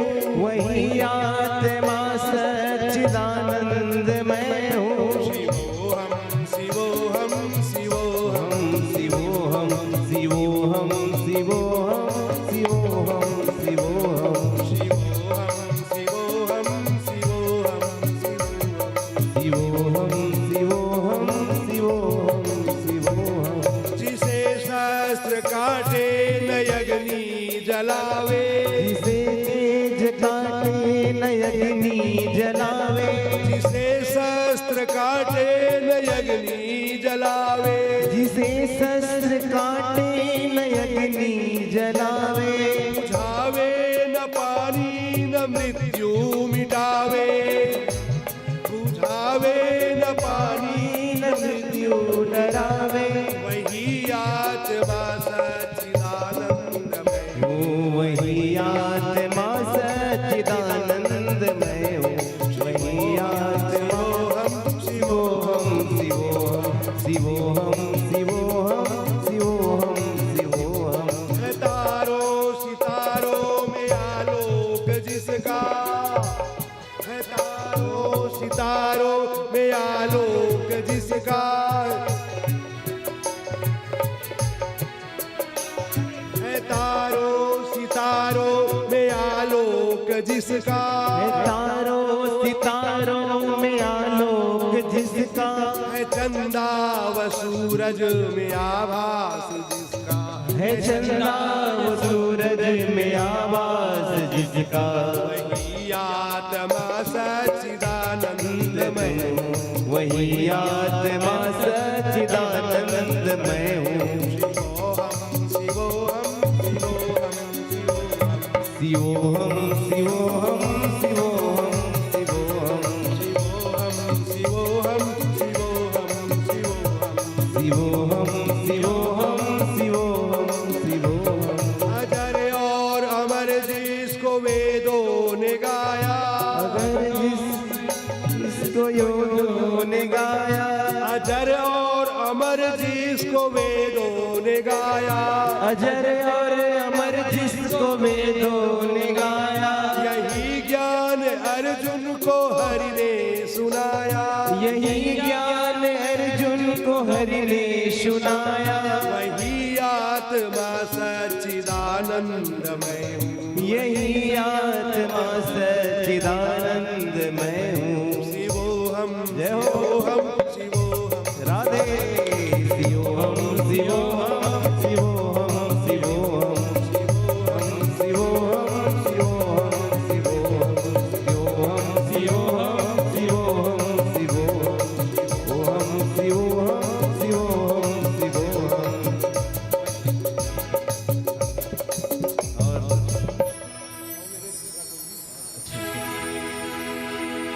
जय जय राम जय सिया राम दो अक्षर का प्यारा नाम। जय जय राम जय सिया राम दो अक्षर का प्यारा नाम। राम नाम के रटने से ही राम नाम के रटने से ही बन जाते सब बिगड़े काम। जय जय राम जय सिया राम दो अक्षर का प्यारा नाम। जय जय राम जय सिया राम दो अक्षर का प्यारा नाम।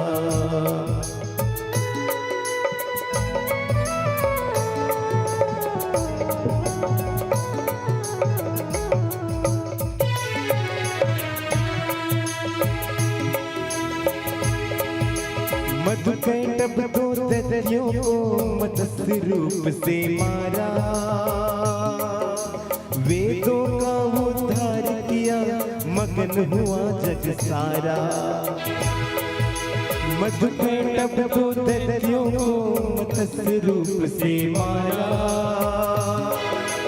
वेदों का उद्धार किया, मगन हुआ जग सारा। सागर मंथन में ही प्रभु ने कश्यप रूप बनाया, अपने पीठ पर मंदराज पर्वत का भार उठाया। पृथ्वी की रक्षा के लिए, पृथ्वी की रक्षा के लिए वारह रूप में आए। हिरण्यकश्यप को मार धर जल के ऊपर लाए। जय जय राम जय सिया राम, दो अक्षर का प्यारा नाम। जय जय राम जय सिया राम, दो अक्षर का प्यारा नाम। जय जय राम जय सिया राम, दो अक्षर का प्यारा नाम। जय जय राम जय सिया राम। तेरा दर तो हकीकत में दुखियों का सहारा है। ओ तेरा दर तो हकीकत में दुखियों का सहारा है। हो दरबार तेरा काना, हो दरबार तेरा काना, जन्नत का नजारा है। ओ दरबार तेरा काना, जन्नत का नजारा है। तेरा दर तो हकीकत में दुखियों का सहारा है। ओ तेरा दर तो हकीकत में दुखियों का सहारा है। ओ दरबार तेरा काना, ओ दरबार तेरा काना, जन्नत का नजारा है। ओ दरबार तेरा काना, जन्नत का नजारा है।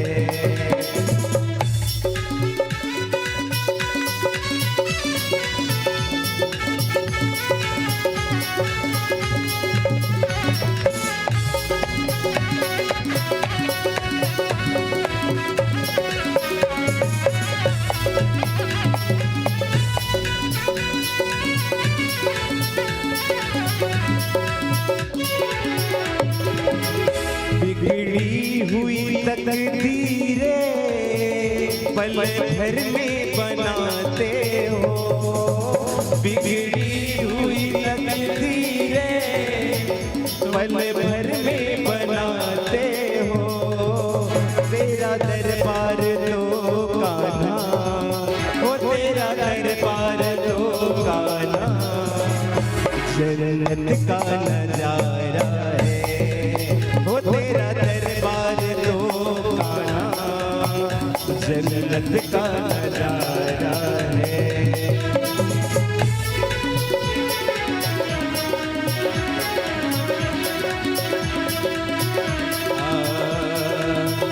करुणा भरे ममता भरे मेरे बांके बिहारी सरकार। ओ करुणा भरे ममता भरे मेरे बांके बिहारी सरकार। करुणा भरे ममता भरे हो मेरे बांके बिहारी सरकार। करुणा भरे ममता भरे मेरे बांके बिहारी सरकार। ओ करुणा भरे ममता भरे मेरे बांके बिहारी सरकार। और राधा है मोहन और मोहन है राधा, राधा है मोहन और मोहन है राधा। राधा बिना मेरा मोहन है आधा, राधा बिना मेरा मोहन है आधा। पल भर के लिए कोई राधा नाम रट ले थोड़ा ही सही, पल भर दे थोड़ा ही सही करुणामयी ममतामयी मेरे बांके बिहारी सरकार करुणामयी ममतामयी मेरे बांके बिहारी सरकार ओ मेरे बांके बिहारी सरकार मेरे बांके बिहारी सरकार। बोलेंगे सभी जय जय श्री राधे।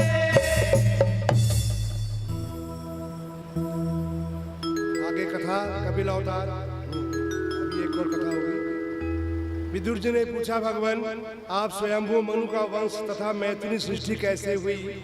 मैत्रेय जी ने कहा, विदुर जी जब ब्रह्मा जी ने भगवान कर्दम को आज्ञा दी कि तुम संतान की उत्पत्ति करो तो उन्होंने सरस्वती नदी के तट पर घोर तपस्या की और भगवान की स्तुति करने लगे। प्रभु आपके भक्त विषयासक्त लोगों और उन्हीं के मार्ग का अनुसरण करने वाले मुझ जैसे कर्म जड़ पशुओं को कुछ भी न गिनकर आपके चरणों की छत्र छाया का ही आश्रय लेते हैं तथा परस्पर आपके गुणगान मादक सुधा का ही पान करके अपने क्षुधा पिपासादि देह धर्मों को शांत करते हैं। प्रभु यह काल चक्र बड़ा प्रबल है, साक्षात ब्रह्म ही इसके घूमने की धुरी है। अधिक मास सहित 13 महीने अरे हैं, 360 दिन जोड़ है, 6 ऋतुएं नेमी हाल है, अनंत क्षण पल आदि इसमें पत्राकार धाराएं तथा 3 चतुर्मास इसके आधारभूत नाभि हैं। यह अत्यंत वेगवान संवत्सर रूप काल चक्र चराचर जगत की आयु का छेदन करता हुआ घूमता रहता है, किंतु आपके भक्तों की आयु का ह्रास नहीं कर सकता। भगवान ने कहा, प्रजापते मेरी आराधना तो कभी भी निष्फल नहीं होती, फिर जिनका चित्त निरंतर एकांत रूप से मुझ में ही लगा रहता है, उन तुम जैसे महात्माओं के द्वारा की हुई उपासना तो और अधिक फलदायी है। विप्रवर प्रसिद्ध यशस्वी सम्राट स्वयंभू मनु एवं उनकी पत्नी शतरूपा तुमसे मिलने आएंगे। उनकी एक रूप यौवनशील और गुणों से संपन्न देवहूति नाम की कन्या है जो सर्वथा तुम्हारे योग्य है और वे तुम्ही को कन्या अर्पण करेंगे। महामुने मैं भी अपने अंश कला रूप से तुम्हारी पत्नी देवहूति के गर्भ से अवतीर्ण होकर सांख्य शास्त्र की रचना करूंगा। मनु एवं शत्रुपा से प्रियव्रत और उत्तानपाद 2 पुत्र एवं आकृति देवहूति एवं प्रसूति 3 कन्याएं हुई। मनु की प्रथम कन्या आकृति का विवाह प्रजापति रुचि से हुआ। इन दोनों के संयोग से यज्ञ स्वरूप विष्णु एवं लक्ष्मी स्वरूपा दक्षिणा का जन्म हुआ। पुत्रिका धर्म के अनुसार विवाह में कन्या के प्रथम पुत्र को कन्या के पिता ले लेते हैं, सो मनु ने ले लिया और विवाह योग्य होने पर विष्णु भगवान को विवाह दक्षिणा से करा दिया। तो विष्णु और दक्षिणा से 12 पुत्र हुए, तोष, प्रतोष, संतोष, भद्र, शांति, इडस्पति, इद्म, कवि, विभु, स्वर्ण, सुदेव और रोचन। ये ही स्वयंभू मनु मनवंतर में तुषित नामक देवता हुए। देवहूति और कर्दम ऋषि का विवाह हुआ। मनु एवं शत्रुपा ने अपनी पुत्री देवहूति का विवाह का प्रस्ताव कर्दम ऋषि से कर रखा।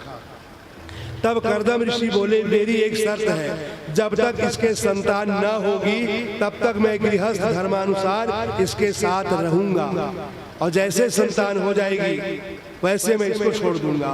मनु शत्रुपा ने कर्दम ऋषि को अपनी गुणवती कन्या का प्रसन्नता पूर्वक दान कर दिया। इस प्रकार सुयोग्य वर को अपनी कन्या देकर महाराज मनु निश्चिंत हो गए। इन दोनों से 9 कन्याएं हुई, जिनका नाम था कला, अनसूया, श्रद्धा, हविर्भू, गति, क्रिया, ख्याति, अरुंधति और शांति, जो क्रमशः इन ऋषियों को ब्याही गई थी। जैसे कला था वो मरीचि ऋषि को, अनसुईया अत्रि को, श्रद्धा अंगिरा मुनि को, हविर्भू पुलस्त को, गति पुलह ऋषि को, क्रिया क्रतु और ख्याति भृगु, भृगु की पत्नी का नाम ख्याति, अरुंधति के पति का नाम वशिष्ठ और अथर्वा शांति, शांति का विवाह अथर्वा मुनि को से हुआ था। इसी समय करदम मुनि संन्यास आश्रम ग्रहण करके वन जाना चाहते थे। करदम मुनि ने विवाह तो कर लिया देवहूति से, देवहूति ने अपने, पर वो वन जाने लगे। जितनी 9 कन्याएं हो गई तो बोले इनको छोड़ करके मैं वन चला जाऊंगा, मैंने कहा था संतान हो चला जाऊंगा। तब देवहूति ने अपने आंसुओं को रोककर ऊपर से मुस्कुराते हुए व्याकुल एवं संतप्त हृदय से धीरे धीरे मधुर वाणी में कहा, भगवान आपने जो कुछ प्रतिज्ञा की थी वह सब तो पूर्णता निभा दी, परंतु आपके वन चले जाने के बाद मेरे मरण रूप शोक को दूर करने के लिए भी कोई होना चाहिए। कन्याएं हुई, कन्याओं का विवाह हो गया, कोई पुत्र नहीं है, जो घर में कौन मुझे देखेगा। तब करदम जी बोले, राजकुमारी तुम अपने विषय में इस प्रकार खेद न करो, तुम्हारे गर्भ से अविनाशी भगवान विष्णु शीघ्र ही पधारेंगे। ये सिद्ध गणों के स्वामी और सांख्याचार्यों के भी माननीय होंगे, लोक में तेरी कीर्ति का विस्तार करेंगे और कपिल नाम से विख्यात होंगे। भगवान ने कहा, मुने वैदिक और लौकिक सभी कर्मों में संसार के लिए मेरा कथन ही प्रमाण है, इसलिए मैंने जो तुमसे कहा था मैं तुम्हारे यहाँ जन्म लूंगा, उसे सत्य करने के लिए ही मैंने अवतार लिया है। अतः मैं आज्ञा देता हूँ, तुम इच्छानुसार जाओ और अपने संपूर्ण कर्म मुझसे अर्पण करते हुए दुर्जय मृत्यु को जीतकर मोक्ष पद प्राप्त करने के लिए मेरा भजन करो। मैं स्वयं प्रकाश और संपूर्ण जीवों के अंतःकरणों में रहने वाला परमात्मा ही हूँ। माता देवहूति को भी मैं संपूर्ण कर्मों से छुड़ाने वाला आत्मज्ञान प्रदान करूंगा, जिससे यह संसार भय पार हो जाएंगी। हमारे शरीर को मुक्ति के भगवान को प्राप्त करने के लिए बहुत सारे मार्ग हैं। कोई आदमी ज्ञान के द्वारा, कोई भक्ति के द्वारा, कोई संगीत के द्वारा अलग अलग मार्गों से वहां जाने का प्रयास करता है, जिसमें योग अष्टांग योग है। अष्टांग योग के द्वारा भी मनुष्य अपने प्राणों को त्यागता हुआ भगवान में लीन हो जाता है। तो अष्टांग योग क्या है? यम, नियम, आसन, प्राणायाम, प्रत्याहार, धारणा, ध्यान और समाधि। इसके द्वारा भी शरीर को आगे हम कैसे शुद्ध करते हैं और कैसे आगे बनते हैं। सबसे पहले आता है यम। यम क्या है? यम में हम योग में आगे बढ़ने के पहले पहली ही सीढ़ी है यम। यम में क्या है? सत्य, अहिंसा, अस्तेय, ब्रह्मचर्य और अपरिग्रह। इसी में पहले सब लोग फेल हो जाते हैं। कितने लोग सत्य बोलते हैं, कहीं ना कहीं झूठ बोलना पड़ जाता है और आदमी झूठ बोल देता है। तो सत्य आप गया उसे। अहिंसा, मन से, वचन से, कर्म से हिंसा नहीं करना, और सत्य बोलना वो भी उसी से है। मनसा वाचा कर्मणा, न झूठ बोलो, मन से भी नहीं बोलोगे, मन से बोलोगे तो भी पाप लगेगा। ये सत्युग में था, लेकिन कलयुग में इतना छूट दे दिया है। कलयुग का प्रभाव बताया कि कलयुग में अगर हम मानसिक पाप करेंगे, मन से कुछ भी, हम इसको मारूंगा, इसको ऐसा करूंगा, तो उसका दोष आपको नहीं लगता है। जब तक आप क्रिया न करें, तो किसी को मारोगे, कोई देखा तब आपको दोष लगेगा या दंड की भागीदारी होगी। लेकिन सतयुग में वाकई में नहीं था, इसलिए अच्छा भी है। मनसा वाचा कर्मणा। तो यम, यम क्या हो गया? सत्य, अहिंसा, अस्तेय। अस्तेय मतलब चोरी ना करना, सत्य, सत्य, अहिंसा, अस्तेय, ब्रह्मचर्य और अपरिग्रह। अपरिग्रह माने जितनी हमें वस्तुएं हैं उतनी ही समेटना। जैसे कछुआ अपने अंगों को समेट लेता है, वैसे हमको भी अपनी इंद्रियों को समेट लेना चाहिए, वो कहता है। तो सबसे पहली सीढ़ी क्या है? यम। इसके बाद होता है नियम। नियम में क्या है? शौच, शुद्धता, मन से, वचन से, कर्म से। पहले क्या था? योगी लोग शरीर को शुद्ध करते थे, उसमें क्रिया है षट कर्म। षट कर्म में 6 क्रियाएं होती है। आज भी अगर उसकी योग साधना, सब लोग योग रामदेव जी करवा रहे हैं और बहुत लोग कर रहे हैं, लेकिन हाथ पैर हिलाना ही योग नहीं है। योग में आंतरिक शुद्धि पहले जरूरी है, क्योंकि रोग के जो कारण है वो होता है वात, पित्त और कफ। कोई भी रोग होगा, खाने में आपका कुपथ्य हुआ, रात के समय में आप आइसक्रीम खा लिए, रात को दही खा लिए, केला खा लेंगे, शरीर आपका तुरंत प्रभावित हो जाता है ना, ठंड लगेगी, सर्दी खांसी आएगी, कफ बनेगा। तो वात पित्त और कफ तीनों को शमन करने की एक ही विधि है और वो है योग। और योग में क्या है? शुद्धता, शौच माने शुद्धि, आंतरिक और बाहर। तो उसमें बताया है एक क्रिया है कुंजल। क्योंकि मैं योग से भी जुड़ा हूं इसलिए योग की बात को भी आपको बता दूं, और योग का प्रसंग यहाँ आ चुका है। एक क्रिया होती है कुंजल। कुंजल का मतलब होता है पानी पी के वमन करना। तो कुंजल शब्द बना है कुंजर से, और कुंजर माने होता है हाथी। इतना बड़ा भारी भरकम वाला प्राणी हाथी कैसे शुद्ध रहता है? हमारे ऋषि मुनि ने खोज किया ना कि कैसे शुद्ध रहता है, कैसे स्वस्थ रहता है। तो आप देखोगे कि हाथी एक बहुत बड़ी योग क्रिया करता है।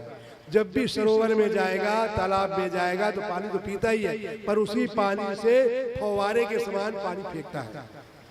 सूंड से पानी पिया, पानी फेंका। तो उसमें कहा गया है, उसका नाम रख दिया गया कुंजल। कुंजर से बन गया कुंजल। यह है कि गज कर्म यही जानिए, पिए पेट भरी नीर, और फेर युक्त सो काढ़िए, रोग न होए शरीर। अगर पानी कुनकुना पीजिए सवेरे सवेरे, 3 गिलास 4 गिलास लगभग पानी पीजिए जितना आकंठ, और तुरंत पानी बाहर निकाल दीजिए, उल्टी कर दीजिए। तो जितना कफ आपके शरीर में जमा है सारा कफ बाहर हो जाता है। तो आपका फेफड़ा साफ हो गया। लगातार 3-4 दिन हफ्ते में करिए, हो गई कुंजल क्रिया। आंतरिक शुद्धि का दूसरा उपाय है धौती क्रिया। धौती माने कपड़ा। कपड़े को 4 उंगल का कपड़ा लेते हैं और उसको पूरा लीलते जाते हैं, और लीलने के बाद सुधीर बाहर निकालते हैं। जैसे कपड़े पट्टी बांधने का कपड़ा होता है ना, देखे होंगे, कभी चोट लगती है पट्टी बांधता है डॉक्टर, तो वैसे ही कपड़ा रहता है। उस कपड़े को अपन खाते हैं, खाते जाते हैं। और कितना का लंबा रहता है? 22 फीट। खाने के बाद उसको फिर निकाल लेते हैं। जब हम निकालते हैं तो उस कपड़े में पूरा कफ आ जाता है चिपक करके, तो हमारा पूरा शरीर अपने आप शुद्ध हो गया। तो ये शुद्धि क्रिया है। तीसरी क्रिया है शंख प्रक्षालन। पानी पीते हैं, कुछ आसन करते हैं, और जैसा पानी पीते हैं वैसा ही मल द्वार से निकलता जाता है। शंख के जैसे पानी ऊपर से डालते नीचे पानी निकल जाता है, वैसे ही शंख प्रक्षालन की क्रिया करने से पूरी काया शुद्धि हो जाती है, काया कल्प हो जाता है हमारे शरीर का। इसलिए करना चाहिए। सारी कुछ नहीं कर सकते योग, सवेरे गर्म पानी पीजिए 3 गिलास, अच्छा है। वमन कर सके तो अच्छा, नहीं तो ऐसे भी गर्म पानी सवेरे पीजिए, तो आपके तीनों वात पित्त और कफ का समन हो जाता है। ये कहलाता है शुद्धि आंतरिक। ये यम नियम। अब आते हैं आसन पर। आसन कैसे है? आसनानि समंस्तानि यावंतो जीव जंतवा। हमारे ऋषियों ने रिसर्च किया, खोज किया। ये पशु पक्षी कोई डॉक्टर वैद्य के पास तो जाते नहीं है, और ये स्वस्थ रहते हैं। कैसे स्वस्थ रहते हैं? तो वो उस आसन में हमारी आकृति बनाते थे। जैसे मार्जारी आसन माने बिल्ली आसन। शरीर की जो रीढ़ की हड्डी है उसको अगर लचीला बनाना है, या शरीर की हड्डी में कोई तकलीफ है, उसको करने के लिए मार्जारी माने बिल्ली के साथ दोनों पैर बंद करके पैर बीच में गड्ढा करिए, यानी सांस भर के, और फिर वापस आइए और फुलाइए, माने पीठ फुलेगी ऐसा और फिर होगी नीचे। तो ये मार्जारी आसन है। इसी प्रकार उष्ट्रासन, जितने पशु पक्षी हैं उनके नाम से आसन बनाए गए हैं। उसका अगर अभ्यास हम करते हैं तो अपने आप हमारा शरीर स्वस्थ रहता है। इसके बाद आसन के बाद आते हैं यम नियम आसन, फिर आता है प्राणायाम। प्राणायाम सबसे अच्छी क्रिया है। प्राणायाम से आपका शरीर पूरा शुद्ध हो जाएगा और स्वस्थ हो जाएगा। ये मेरा प्रयोग किया हुआ है, और प्राणायाम करना चाहिए। प्राणायाम लेकिन क्रिया है, उसकी प्रक्रिया को समझना चाहिए कि प्राणायाम कैसे। सब लोग कर रहे हैं। प्राणायाम का मतलब प्राण को आयाम में लेना, सांस को लेना और छोड़ने की जो प्रक्रिया है वो कैसी हो रही है। हम प्रायः सब लोग आधी सांस लेते हैं, फेफड़े हृदय से सांस लेते हैं। सांस लेना चाहिए नाभि से। गहरी सांस लीजिए कि पेट हमारा खूब फूले, आप इतनी सांस छोड़िए कि पेट हमारा पिचक जाए। इतना अभ्यास करेंगे तो आपका पेट सही रहेगा, पेट बढ़ेगा नहीं। इसकी क्रिया है नौली क्रिया। नौली क्रिया माने सांस भर के आप पेट फुलाओ, सांस छोड़ के पेट पिचकाओ, तो ये पेट आपका अंदर बाहर होगा। लेकिन इसमें भी प्राणायाम कौन सा करना है? तो भस्त्रिका प्राणायाम। भस्त्रिका में सांस को लेना है, छोड़ना है। जैसे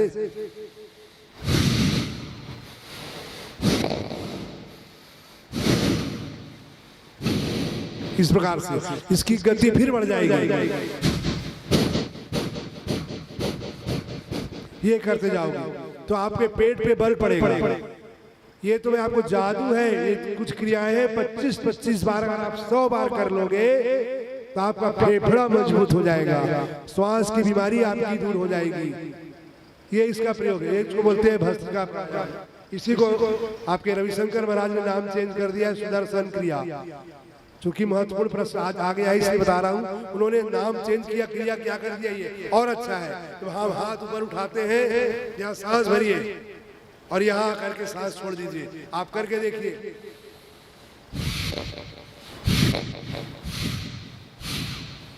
ये कम से कम 25 बार आप करिए तो आपका फेफड़ा मजबूत हो जाएगा और सब बीमारी अपने आप दूर हो जाएगी। इसी की एक प्रक्रिया है स्वर विज्ञान।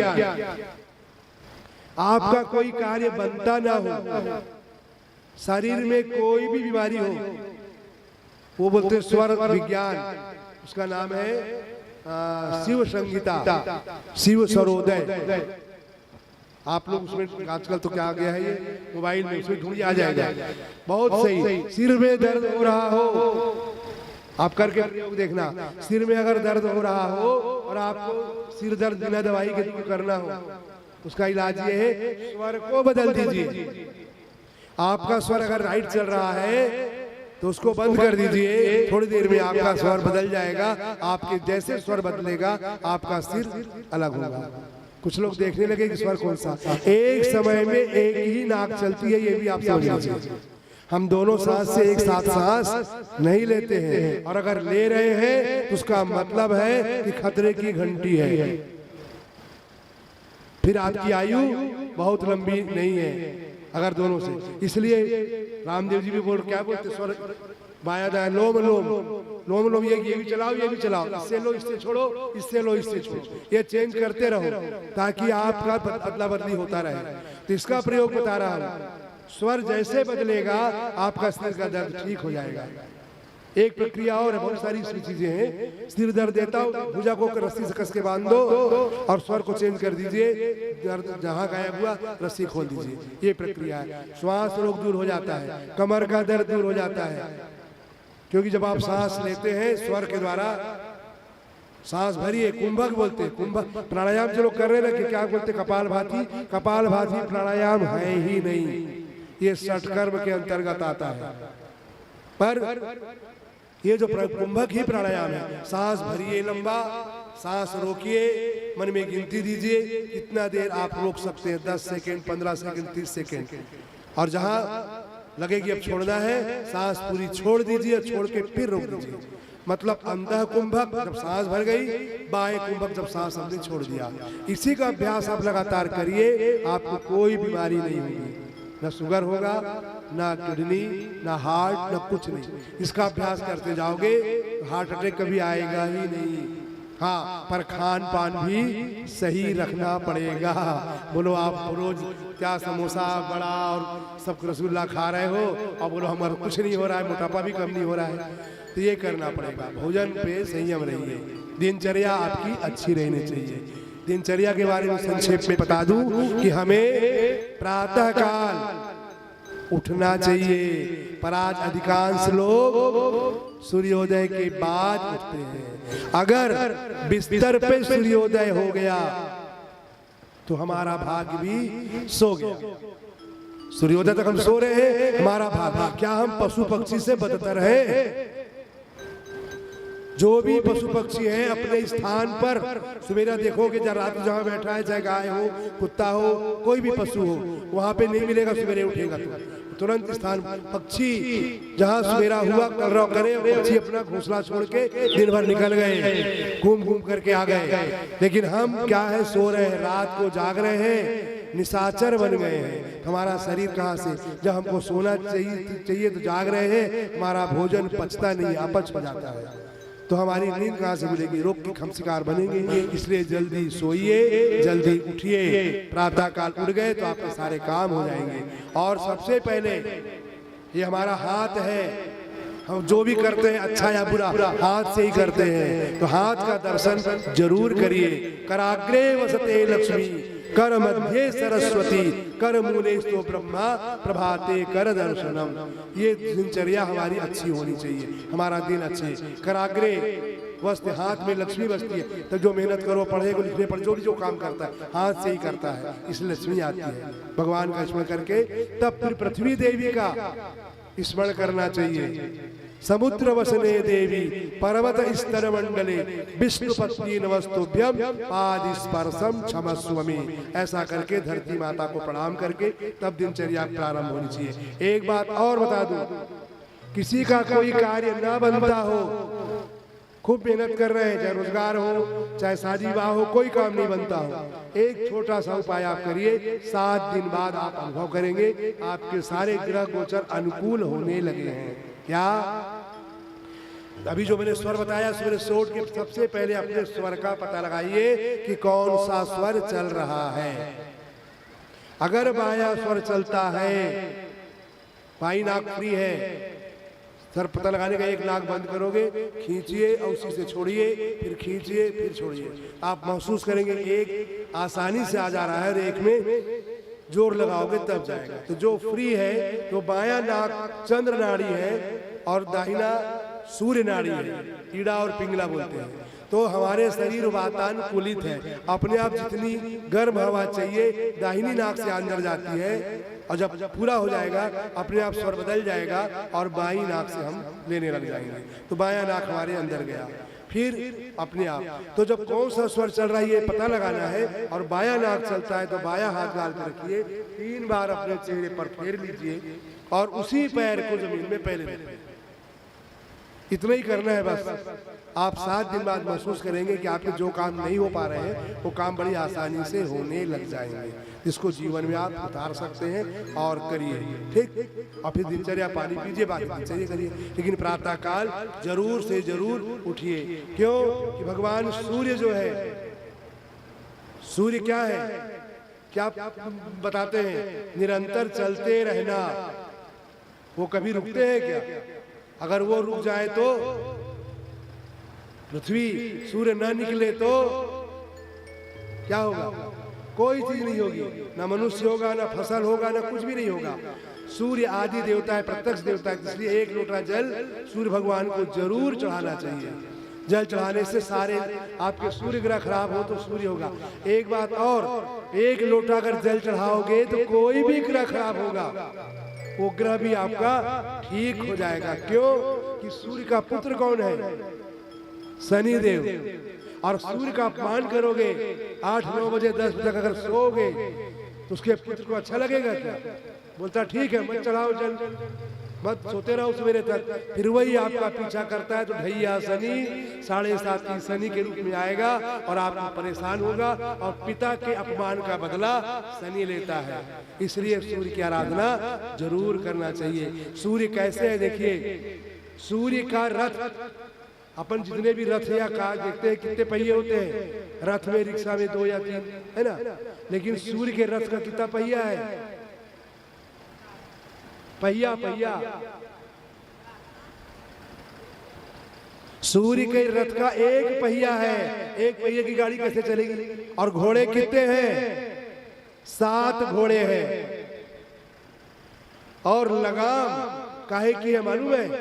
सांप की लगाम है, और उनसे से संयमित किए जाते हैं। और अवलंबन क्या है? सड़क नहीं है उनकी, आकाश पे चल रहे हैं ना, बिना उस पे रथ के, बिना सड़क के ऊपर आकाश में चलते हैं। आलम्बन रहित मार्ग है, और बिना पैर का सारथी, सारथी भी है तो आधा है, उसका घुटना के बाद पैर नहीं है, अरुण है। साधनों की इतनी मर्यादा, कितने साधन कम है, फिर भी मजाल है कि एक घटी सूर्योदय का टाइम लिखा रहता है पंचांगों में कि प्रातः इतने बजे सूर्य उदय होगा, इतने बजे चंद्रमा का उदय होगा, जो आप लोग अर्घ देती है उस सूर्य को या चंद्रमा को, तो वो सूर्य का कितने सारे साधन हैं। उसी में कहा है सूर्य की प्रार्थना में, सुनिएगा कि रथस्यैकं चक्रं भुजगयमिता सप्ततुर्गा निरालम्बो मार्गश्चरणरहितः सारथिरपि रविर्गच्छत्यन्तं प्रतिदिनमपास्य नभसः क्रियासिद्धे सत्वे भवति महतां नोपकरणे। किसी को काम बताया जाएगा, जाओ ये काम कर दो, मुझे गाड़ी दो, स्कूटर दो तो मैं जाऊंगा, ये काम कर दो, बोलेगा पैसा दो तो कर दूंगा, पर वो बिना साधन के भी काम कर देते हैं।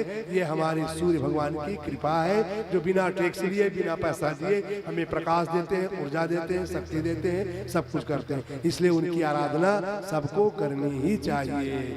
सूर्य कहाँ चलता है? कहाँ चलता है सूर्य? आकाश में। सूर्य का एक नाम क्या है? खग। खग माने, खग माने क्या होता है?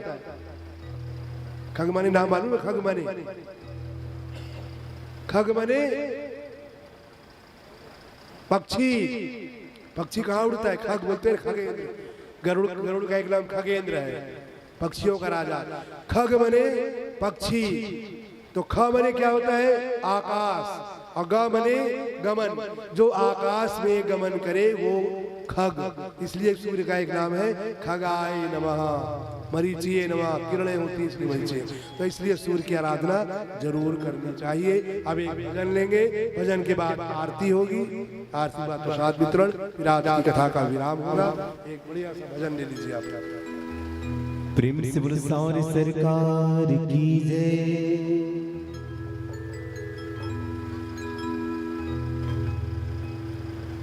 दरबार सावरिया ऐसी सजो प्यारो,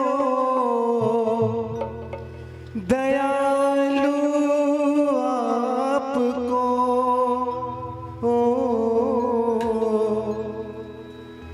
सेवा में सावरिया शगला खड़े टीके, हुकुम बशे आपको सेवा में थारी, सेवा में थारी महने आज बीच जाड़ो है। सेवा में थारी महने आज बीच जाड़ो, थान को निभाड़ो है। कीर्तन की है रात, कीर्तन की है रात, बाबा आज थाने आड़ो है। कीर्तन की है रात, जय हो।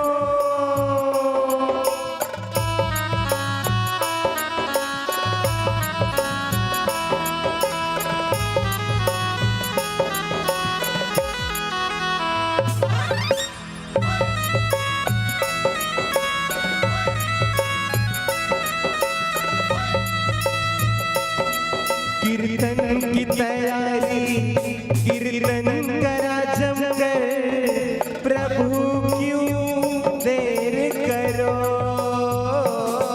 कीर्तन की तैयारी, कीर्तन करा जमकर, प्रभु क्यों देर करो।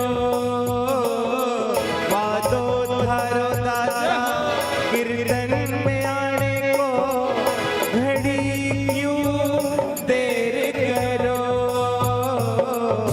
भजना सुधाने, भजना सुधाने, ओ बाबा आज रीझी जानो, हो थाने कोल निभाड़ो है। कीर्तन की है रात, कीर्तन की है रात, बाबा आज थाने आड़ो है। कीर्तन की है रात। श्री राधे।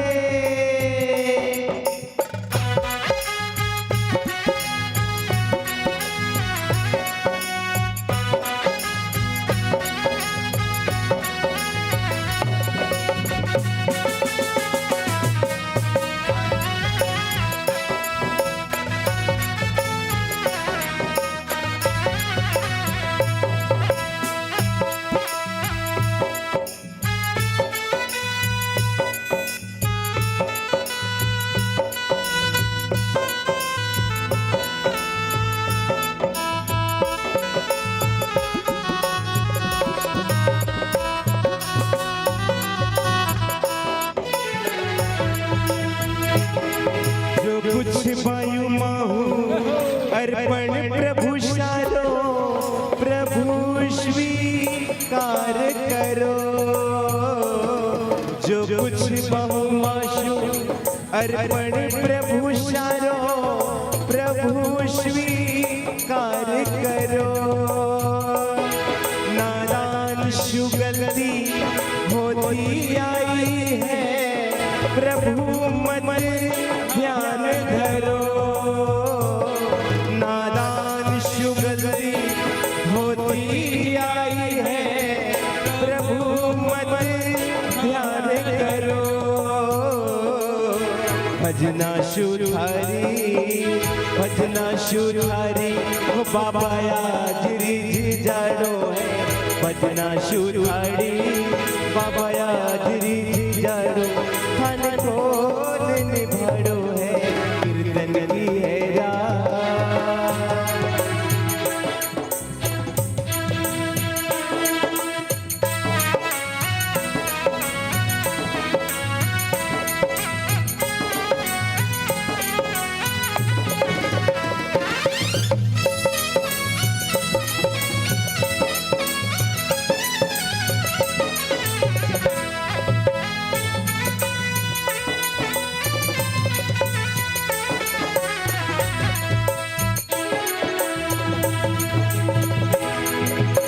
घटियो थाने यार जी,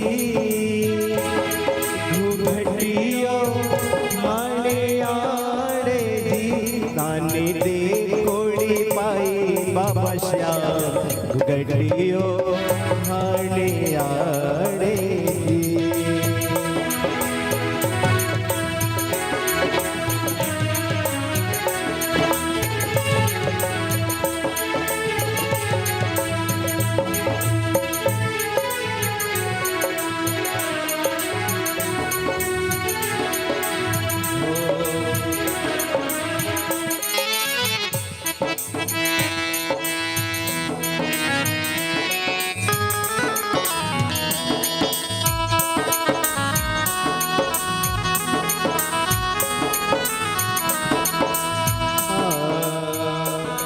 दरबार सांवरिया ऐशो शजो प्यारो, दयालु आपको। दरबार सांवरिया ऐशो शजो प्यारो, दयालु आपको। सेवा में सांवरिया शकला खड़े दिए, हुकुम बश आपको। सेवा में थारी मन हाजरी जाड़ो है। सेवा में थारी मन हाजरी जाड़ो, थान बोल निभाड़ो है, कीर्तन की है रात, कीर्तन की है रात, कीर्तन की है रात। बाबा आज थाने आड़ो है, कीर्तन की है रात। और नफरत की इस दुनिया से मुझको तो नफरत है, ओ सांवरे मुझे तेरी जरूरत है। ओ सांवरे मुझे तेरी जरूरत है। ओ सांवरे मुझे तेरी जरूरत है। अरे अभी झूमने वाला प्रसंग आया नहीं है। हाँ महाराज जी का कहना है सबको झूमना है। हाँ सही है, तो आप लोग को झूमना पड़ेगा, तभी तो हम लोग गाएंगे वैसा टाइप का कीर्तन, है ना। तो आइए आरती, उसके बाद झूमेंगे सभी।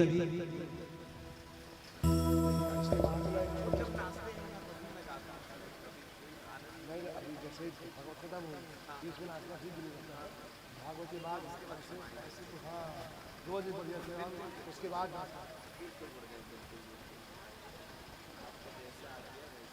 नहीं अच्छा वो कलयुग वाला जो लिया अच्छा समय में दिया, कलयुग का प्रसंग चला तो आपका हाँ बढ़िया अच्छा। चलो नहीं ठीक तो आप समझ में आ गया ना, तो हम बल्कि पहली बार सुन रहे हैं इसलिए नहीं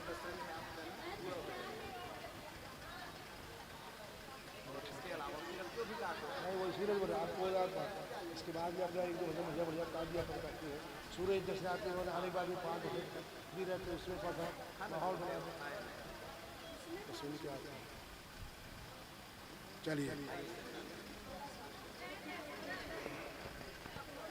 और वो ये कार्ड बढ़िया से रखना, इससे पढ़ती ना अच्छी अच्छी चीज़ें डिसीजन होगा ना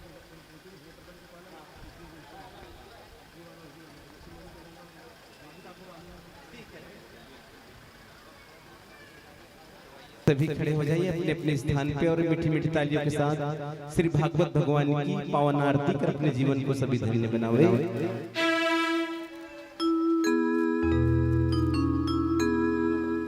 प्रेम से बोल सांवरी सरकार की जय।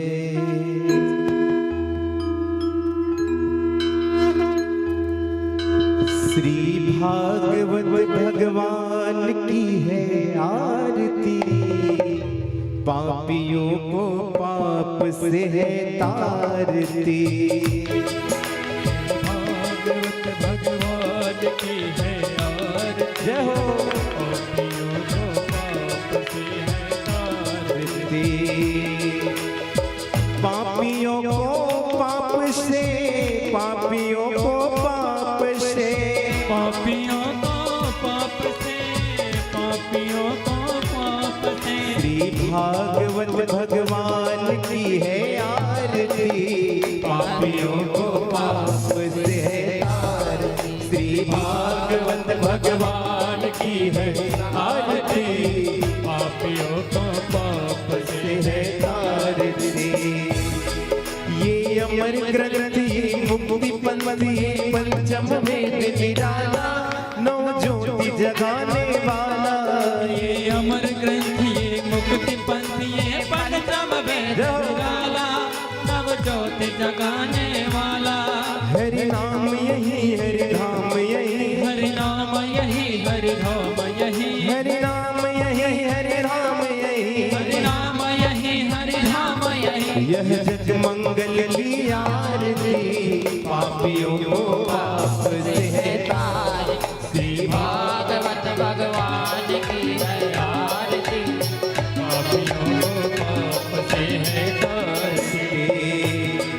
ये शांति गीत पावन पुनीत पापों को मिटाने वाला, हरि दर्श कराने वाला। ये शांति गीत पावन पुनीत पापों को मिटाने वाला, हरि दर्श कराने वाला। शुक्र करनी यह दुख हरणी, यह सुख करनी यह दुख हरनी, यह शुक्र करनी यह दुख हरणी। यह सुख करनी यह दुख हरनी। श्री मधुसूदन की आरती, पापियों को पाप से है तारती। श्रीमद् भागवत भगवान की है आरती, पापियों को पाप से है तारती। ये मधुर बोल जगपंथ कौन सन्मार्ग बताने वाला, बिगड़ी को बनाने वाला। ये मधुर बोल जगपंथ खोल सन्मार्ग बताने वाला, बिगड़ी को बनाने वाला। श्री राम यही घनश्याम यही, श्री राम यही घनश्याम यही, श्री राम यही घनश्याम यही, राम यही घनश्याम यही। यह जग मंगल की आरती, पापियों को पाप से है तारती। श्रीमद् भागवत भगवान की है आरती, पापियों को पाप से है तारती। कर्पूर गौरव करुणावतारम संसार सारम भुजगेन्द्रहारम सदा वसन्तं हृदयारविन्दं भवानी सहितं नमामि। मंदारमाला बलगांधकार कपालमाला तुलसीकराय, दिगंबराय जय दिगंबराय, नमः शिवाय नमः शिवाय। तमेव माता च पिता तमेव, तमेव बन्धुः सखा तमेव, तमेव विद्याधरणं तमेव, तमेव सर्वं मम देवदेव। गुरुर्ब्रह्मा गुरुर्विष्णु गुरुर्देवो महेश्वरः, गुरुर्साक्षात् परब्रह्म तस्मै श्री गुरवे। हरे राम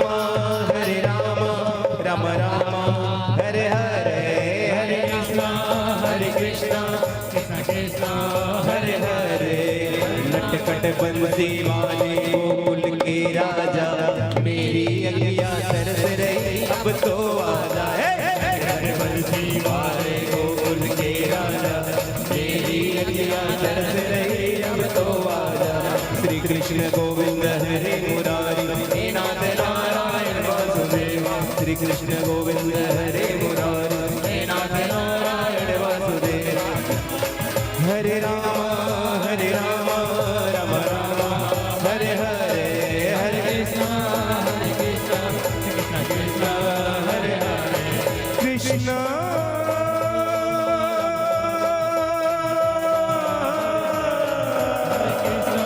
हरे कृष्ण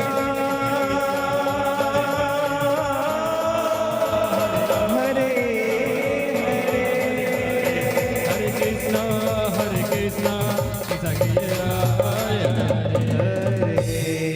बुलसावर सरकार की जय हो।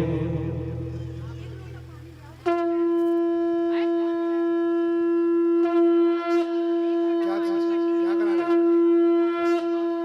हो गया हो गया सुनो हो गया कर चुके हो ना हो गया कल फिर कर हो गया है ना हो गया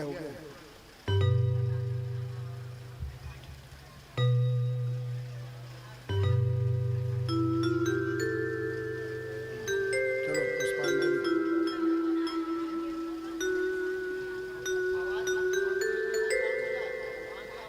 नहीं वो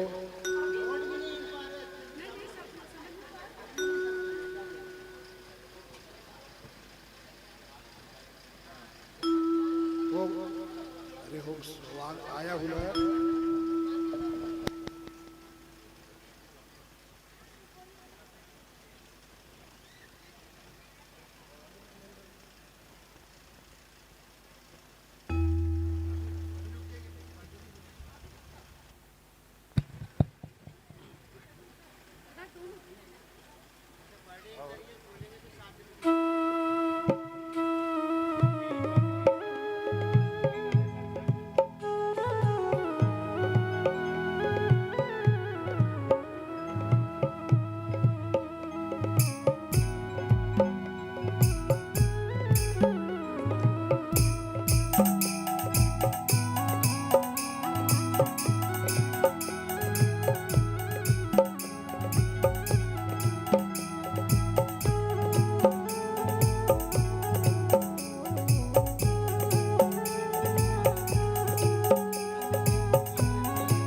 मन्त्रपुष्पाञ्जलिः ॐ दशनेन देवास्तानि धर्माणि प्रथमान्यासन्ना ते अनाकं महिमानः सचन्दद्रपूर्वे साध्याः सन्ति देवाः ॐ राजाधिराजाय प्रसय्यसाहिने नमो वयं वै श्रवणाय कुर्महे समे कामान् कामकामाय मह्यम् कामेश्वरो वै श्रवणो ददातु कुबेराय वै श्रवणाय महाराजाय नमः ॐ स्वस्ति साम्राज्यं भोज्यं स्वराज्यं वैराज्यं पारमेष्ट्यं राज्यं महाराज्यमाधिपत्यमयं समन्तपर्यायै स्यात् सर्वभौमः सर्वायुषान्दाता पराधात् पृथिव्यै समुद्रपर्यन्ताय एकराडिति तदप्येष श्लोको विगीतो मरुदः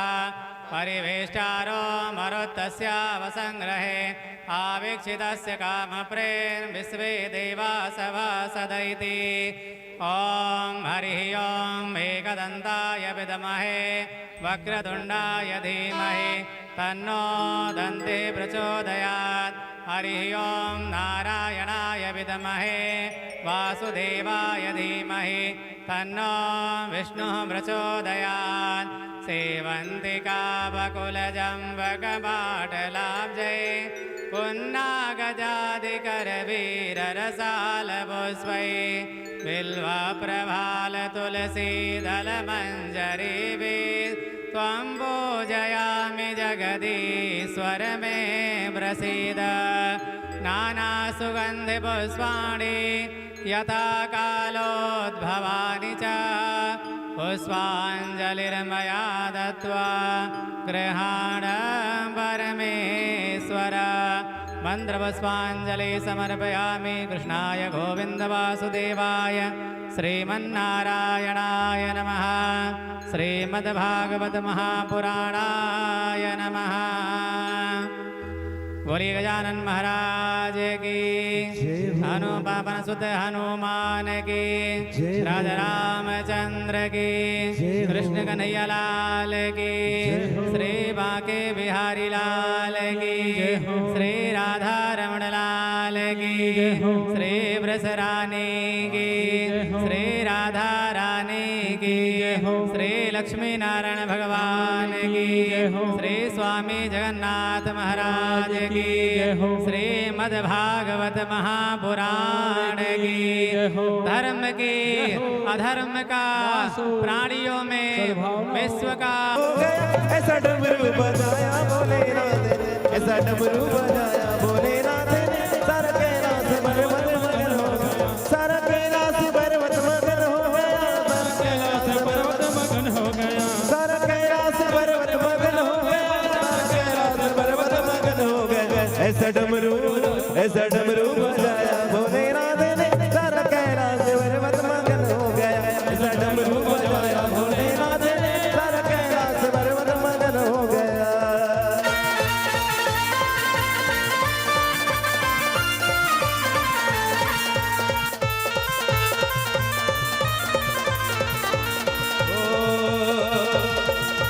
मायल मुर्रा भैरव बाबा हो। उठा लो दोनों हाथ, दीदी आप उठा लीजिए, ठीक है, और दोनों हाथ से मीठे मीठे डमरू बजाएंगे आप सभी। ओ डम डम डम डम डम डम डम डम डम डम डम डम डम डम डम। मायल मुर्रा भैरव बाबा कोई रहा ना बाकी, बम बम बोल रहा है काश, बम बम बोल रहा है काश, बम बम बोल रहा है काश, बम बम बोल रहा है काशी।